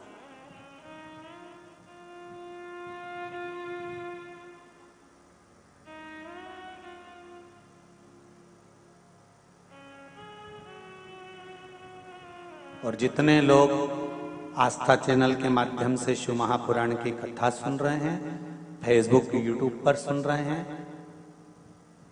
सोशल मीडिया के माध्यम से श्रवण कर रहे हैं, उन सब से कहूंगा बाबा की कृपा है। जो भाग्यनगर से अपन कथा सुन रहे हैं वो भी नवग्रह, अपने ग्रह को सुधारना।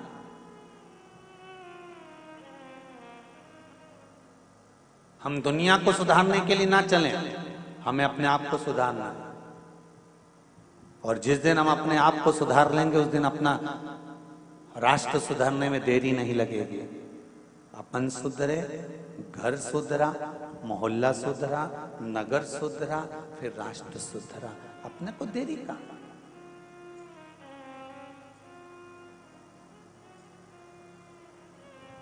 शुक्र का मन दुखा, हृदय दुखा, तो शिव की आराधना कर।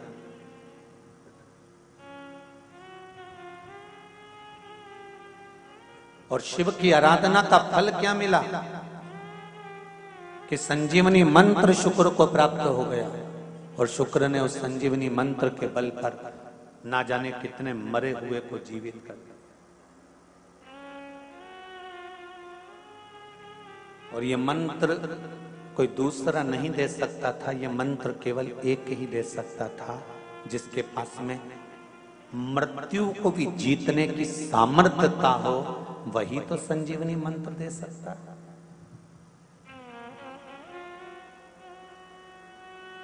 प्रथम सुख, जम के बोलो क्या है? निरोगी काया। किसी ने कहा कि प्रथम सुख घर में माया।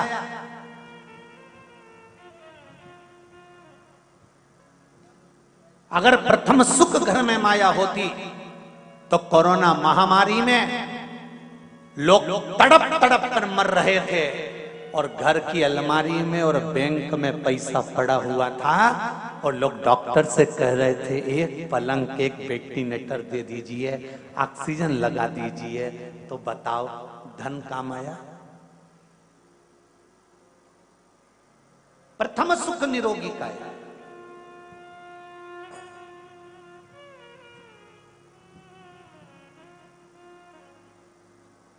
जिसके पास जो होगा वो देगा।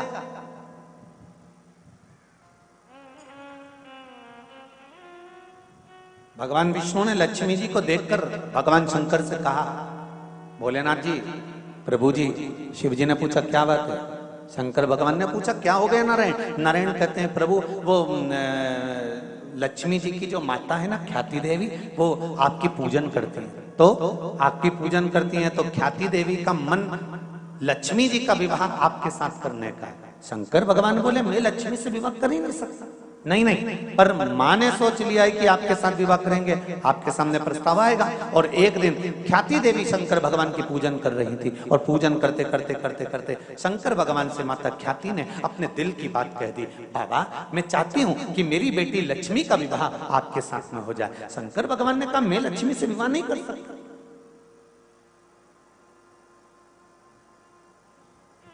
मैं लक्ष्मी जी से विवाह नहीं करूंगा। तो फिर लक्ष्मी से विवाह कौन करेगा? शंकर भगवान ने कहा, लक्ष्मी जी से विवाह नारायण करेंगे। नारायण वो मेरा भजन करते हैं, मेरे भक्त हैं, उनका विवाह मैं लक्ष्मी जी से कराऊंगा। तो लक्ष्मी जी का विवाह नारायण के साथ में भगवान शंकर ने करा दिया। लक्ष्मी जी ने शिव जी से आराधना करी, भोले बाबा आपने मेरा विवाह भगवान विष्णु जी के साथ में करा दिया, पर मेरी माता के हृदय में आप बैठे थे, मेरी माँ आपके साथ विवाह करना चाहती थी, आपने नारायण के साथ कराया। मेरा जब कन्यादान हो, जब मैं इस घर से विदा हूं, तो मैं चाहती हूं कि आप मुझे कुछ वर देकर विदा करें। शिवजी ने कहा, आज मैं वर नहीं दे सकता लक्ष्मी देवी, जब समय मिलेगा तब मैं तुझे वर प्रदान करूंगा। और समय कब आया? जब एक दिन नारायण जी और लक्ष्मी माता का विवाद हो गया। लक्ष्मी जी रुष्ट होकर एक बेलपत्री के पेड़ के नीचे जाकर बैठ गई, और उस वृक्ष के नीचे बैठे बैठे लक्ष्मी जी को समय हो गया। वहां से उठी, दूर जाकर एक बालू रेत का शिवलिंग का निर्माण माता लक्ष्मी जी ने करा, और हजारों वर्ष तक माता लक्ष्मी जी ने तप की मुद्रा में साधना करने में माता लक्ष्मी डूब गई। हजारों हजार वर्ष बीत गए, दसों हजार वर्ष बीत गए, और माता लक्ष्मी शंकर भगवान की आराधना में बैठ गई। तप करते करते करते करते करते करते करते करते लक्ष्मी जी का शरीर ने बेलपत्री के वृक्ष का स्वरूप धारण कर लिया। नारायण उनको ढूंढ ढूंढ के थक गए, लक्ष्मी कहां चली गई? लक्ष्मी दिख नहीं रही, लक्ष्मी गई कहां? देवताओं से पूछा, 33 कोटि देवताओं से पूछा, आखिरी में देवाधिदेव महादेव से पूछा कि मेरी धर्मपत्नी लक्ष्मी गई कहां? शंकर भगवान ने कहा कि उसने एक बेलपत्री का वृक्ष का रूप धारण कर लिया, जिससे किसी को दिखे ना। नारायण ने उस बेलपत्री की स्तुति करी, लक्ष्मी प्रकट हुई। शंकर भगवान ने कहा, लक्ष्मी आपने मेरी आराधना हजारों वर्ष तक करी है, मैं तुम्हें वर प्रदान करता हूं। आज तक तुम केवल लक्ष्मी थी, मेरा नाम मैं तुम्हें प्रदान करता हूं। लोग मुझे महादेव कहते हैं, मेरा महाशब्द मैं तुझे देता हूं। आज से तू केवल लक्ष्मी नहीं रहेगी, आज से तू महालक्ष्मी रहे। मैं अपना नाम दे रहा हूं तेरे को।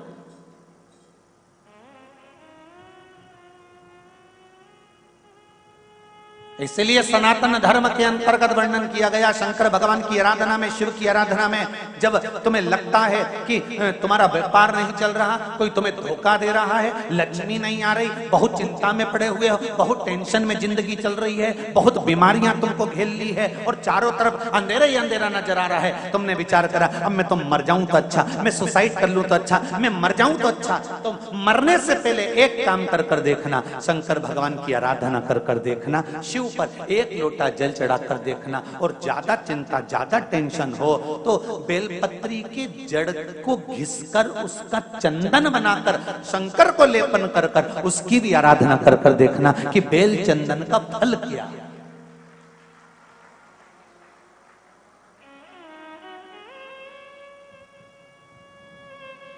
एक बेल पत्र, एक बेल,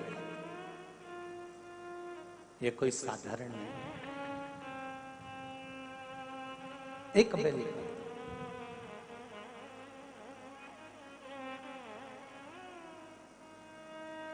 इसकी नीचे की डंडी से लेकर ये दो पत्तियां जहां लगी हैं, और दो पत्ती से लेकर ये बीच की जो पत्ती है उसमें जो गैप है, उसमें जो जगह है, दिख रही है आपको?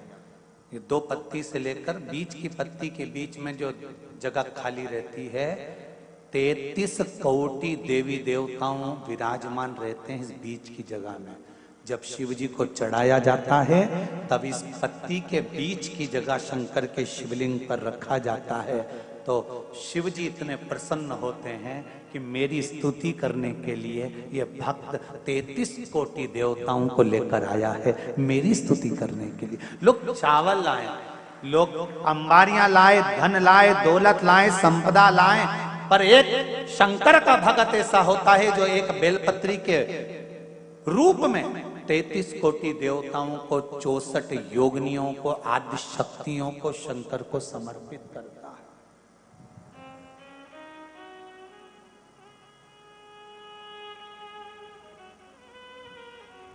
जाओ भगवान के पास जब भी जाओ तो दिल से जाओ, हृदय से, छल कपट को दूर कर। शराबी और सांप, इनसे भी सीखने को मौका मिलता है। शराबी और सांप रोड पर टेढ़े आड़े चलते हैं पर घर में सीधे ही घुसते हैं।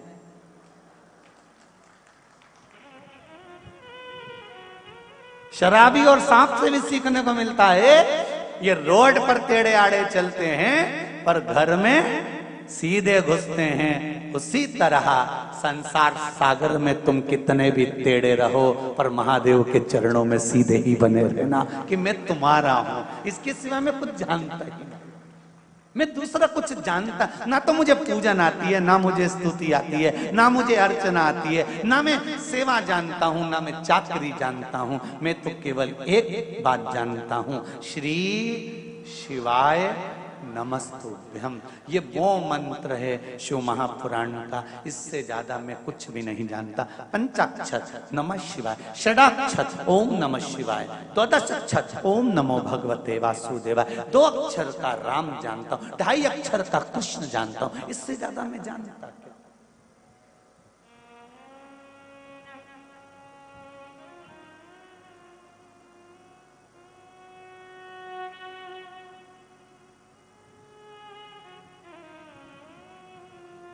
हमें इससे ज्यादा कुछ आता नहीं महाराज।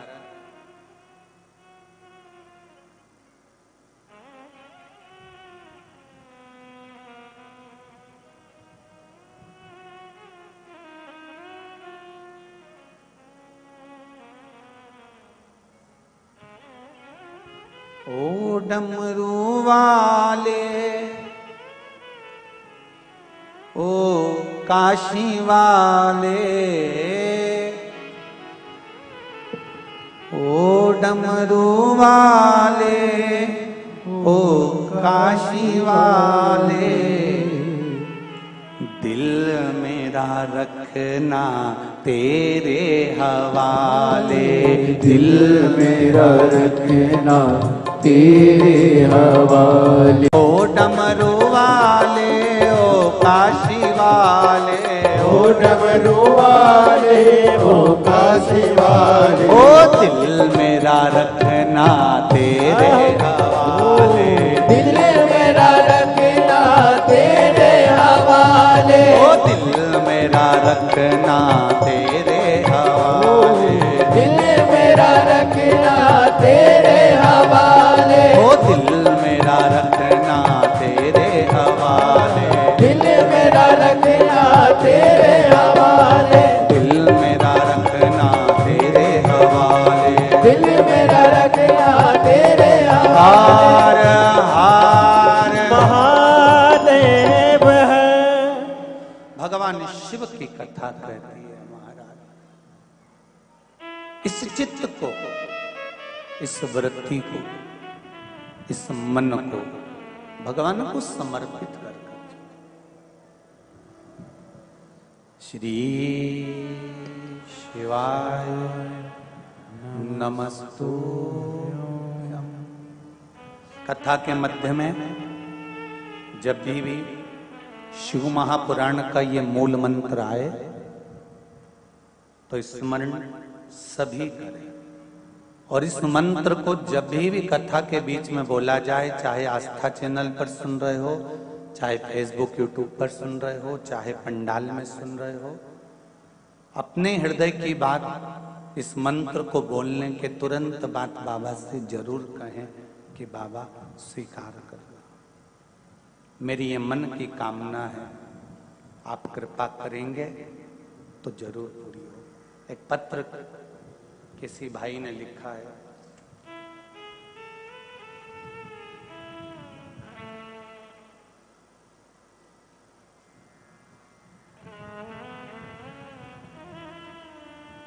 मेरा नाम सतीश राय है, मैं जिला रायसेन, ग्राम रामपुरा खुर्द से आया हूँ। गुरुदेव, मुझे बाबा ने ऐसी कृपा कर दी है कि मैं उनकी कोई कथा छोड़ना नहीं चाहता हूँ, इतना बाबा ने कर दिया। पहली कथा त्रिपुंड शिव महापुराण की रायसेन में सुनी, कथा के पंडाल में। फिर मैंने कथा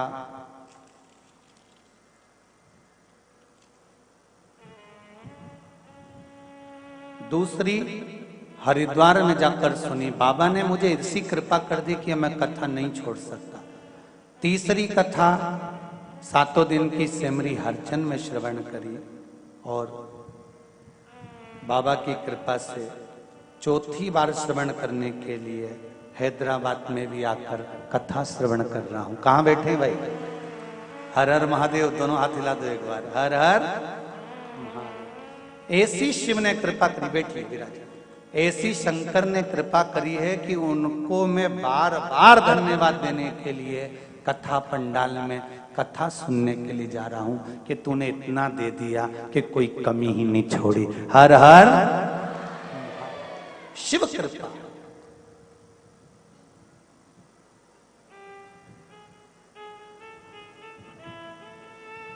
एक पत्र और है बड़ा सुंदर, उसको भी देख लो। हम तो सोच रहे थे कि हैदराबाद में कोई पत्र ही नहीं देगा, पर मालूम क्या था, यहाँ भी भंडार भरे हैं बाबा ने।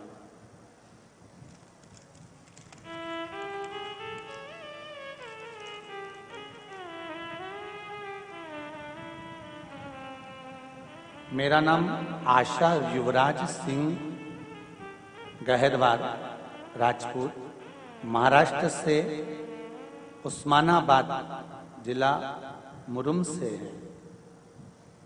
कहीं बैठे हैं आप ही दोनों हैं? एक बार हाथ हिला दीजिए। हर हर महादेव। आपने पत्र लिखा, उसमें साथ में फोटो हम भी लगाए हैं। बाबा की कृपा है। गुरुदेव, हम शिव को नहीं जानते थे, पूजन करते थे, सब था। एक मंदिर शंकर का ऐसा था गुरुजी, जहां कोई आता नहीं था। आपने जब शिवलिंग की पूजन कराना प्रारंभ करा, मंदिर में जाना प्रारंभ किया, अब उस मंदिर में लोग इतने आने लगे। पहला फोटो भेजा है और उसके बाद में अब जो जनता वहां पर आ रही है उसके भी फोटो भेजे गए हैं। शिव कृपा किसको कहते हैं, दर्शाया। इन सारे फोटो में अपने अपने मन की बात लिखी है कि पहले शिव मंदिर जाना, उसके बाद में हमने जब चालू करा जाना, बाबा ने कैसी कैसी कृपा करी है, ये फोटो के माध्यम से आपने वर्णन किया। बैठिए। हर हर महादेव। ये शिव कृपा है। शंकर की उदारता, करुणा, दया किसको कहते हैं, ये शिव का भगत ही जान सकते। बैठिए। हर हर शिव की उदारता।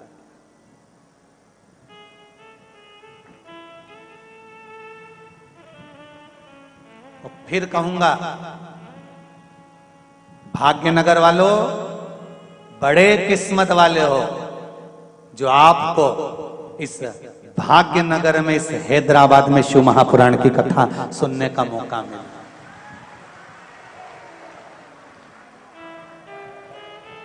अगर मौका मिला है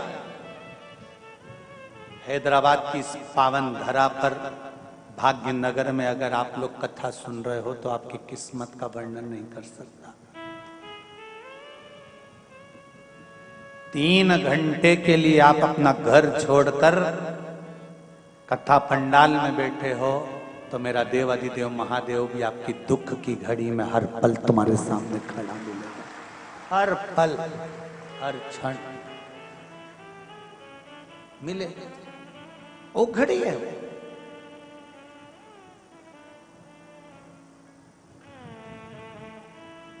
एक देवराज नाम का ब्राह्मण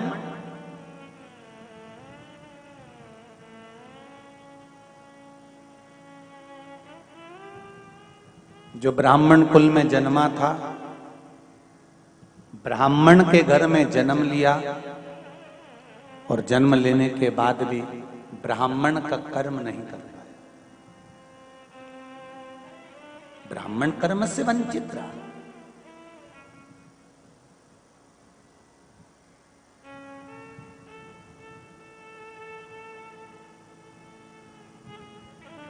ब्राह्मण कुल में जन्म लेने के बाद अगर आप ब्राह्मण कर्म से वंचित रह भी गए तो मेरा एक निवेदन रहा है, वो हमेशा कहता हूं, कोई अगर ब्राह्मण कुल में जन्म लिया है, ब्राह्मण कर्म से अगर वंचित रह गया है, रह जाने दो, पर आप अपने मुख से किसी की निंदा मत करो कि वो ब्राह्मण होकर ऐसा कर रहा है, वो ब्राह्मण होकर ऐसा कर गया। हमें निंदा नहीं करनी।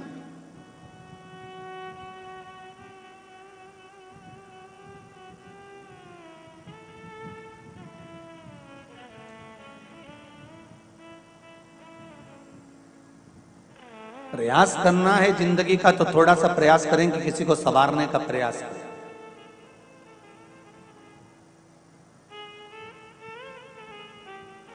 कोयल और कौआ दोनों में मीठा कौन बोलता है? जम के बोलो। कोयल। कोयल जब मीठा बोलती है तो कौए को अच्छा नहीं लगता। जैसे ही कोयल बोलना चालू करती है तो कौआ भी काऊ काऊ करने लगता है। सुनना तुम, जब कोयल बोलेगी ना तो कौआ चिल्लाने लगेगा। कौआ चिल्ला सकता है, कोयल की आवाज को दबा सकता है, पर क्या कौआ कोयल जैसी मधुर वाणी ला सकता है? अरे जम के तो बोलो। नहीं। निंदा करने वाला किसी व्यक्ति पर लांछन लगा सकता है, अपशब्द कह सकता है, उसके लिए आड़ा टेढ़ा बोल सकता है, उस पर उंगली उठा सकता है, उस पर आरोप लगा सकता है, पर निंदा करने वाला, आरोप लगाने वाला क्या कभी अपने आप को सुधार सकता है? कौआ मधुर वाणी नहीं ला सकता और निंदा करने वाला कभी निंदा करना छोड़ नहीं सकता। शिव पुराण कहती है तो एक काम कोयल जैसा करो, वो चीख चीख कर कोयल आवाज लगाकर दूसरी जगह जाकर बैठ जाती है। कौवे के मुंडे ही नहीं लगती, वो मुंह ही नहीं लगे कौवे।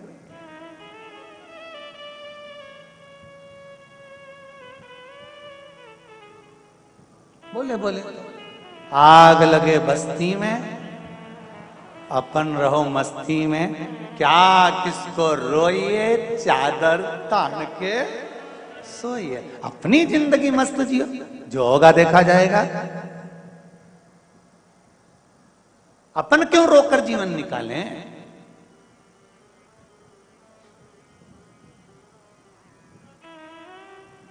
अपनी जिंदगी मस्त में होकर।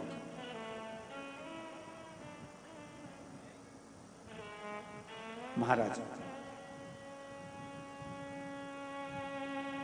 महाभारत ग्रंथ के वन पर्व में तीर्थ यात्रा पर्व, और उस तीर्थ यात्रा पर्व के 96 नंबर के अध्याय में एक बड़ी सुंदर कथा है। अगर आपके घर में महाभारत की किताब हो, पुस्तक हो, पोथी हो, वैसे तो महाभारत की पोथी तुम्हारे यहाँ होगी नहीं क्योंकि तुम महाभारत कम करते हो, जो पोथी रखोगे।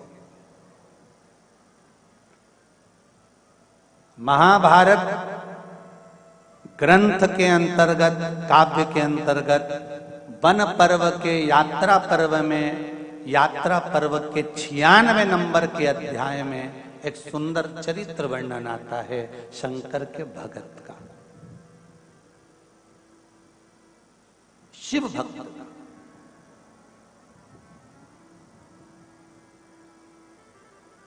दो थे, एक का नाम था आतापी और दूसरे का नाम था बतापी। दोनों असुर है, दोनों राक्षस है। आतापी भी और वृतापी। 96 नंबर का अध्याय महाभारत का वन पर्व, तीर्थ यात्रा पर्व, उसका 96 अध्याय कहता है इन दोनों ने शंकर भगवान की आराधना करी, शिव से वर प्राप्त करने के। और शंकर भगवान की आराधना कर कर भगवान शंकर से निवेदन करा, विनय करा, प्रार्थना करी, शिवलिंग का निर्माण करना, पार्थिव शिवलिंग बनाना, बदल बदल कर शिवलिंग का निर्माण करते जाना। कभी बालू का शिवलिंग, कभी मिट्टी का शिवलिंग, कभी पीली मिट्टी का, कभी लाल मिट्टी का, कभी काली मिट्टी का, कभी सफेद मिट्टी का, कभी बालू का, कभी स्वर्ण का, कभी अंबर का, कभी पीतांबर का, जो उनसे बन सकता था वैसा शिवलिंग का निर्माण कर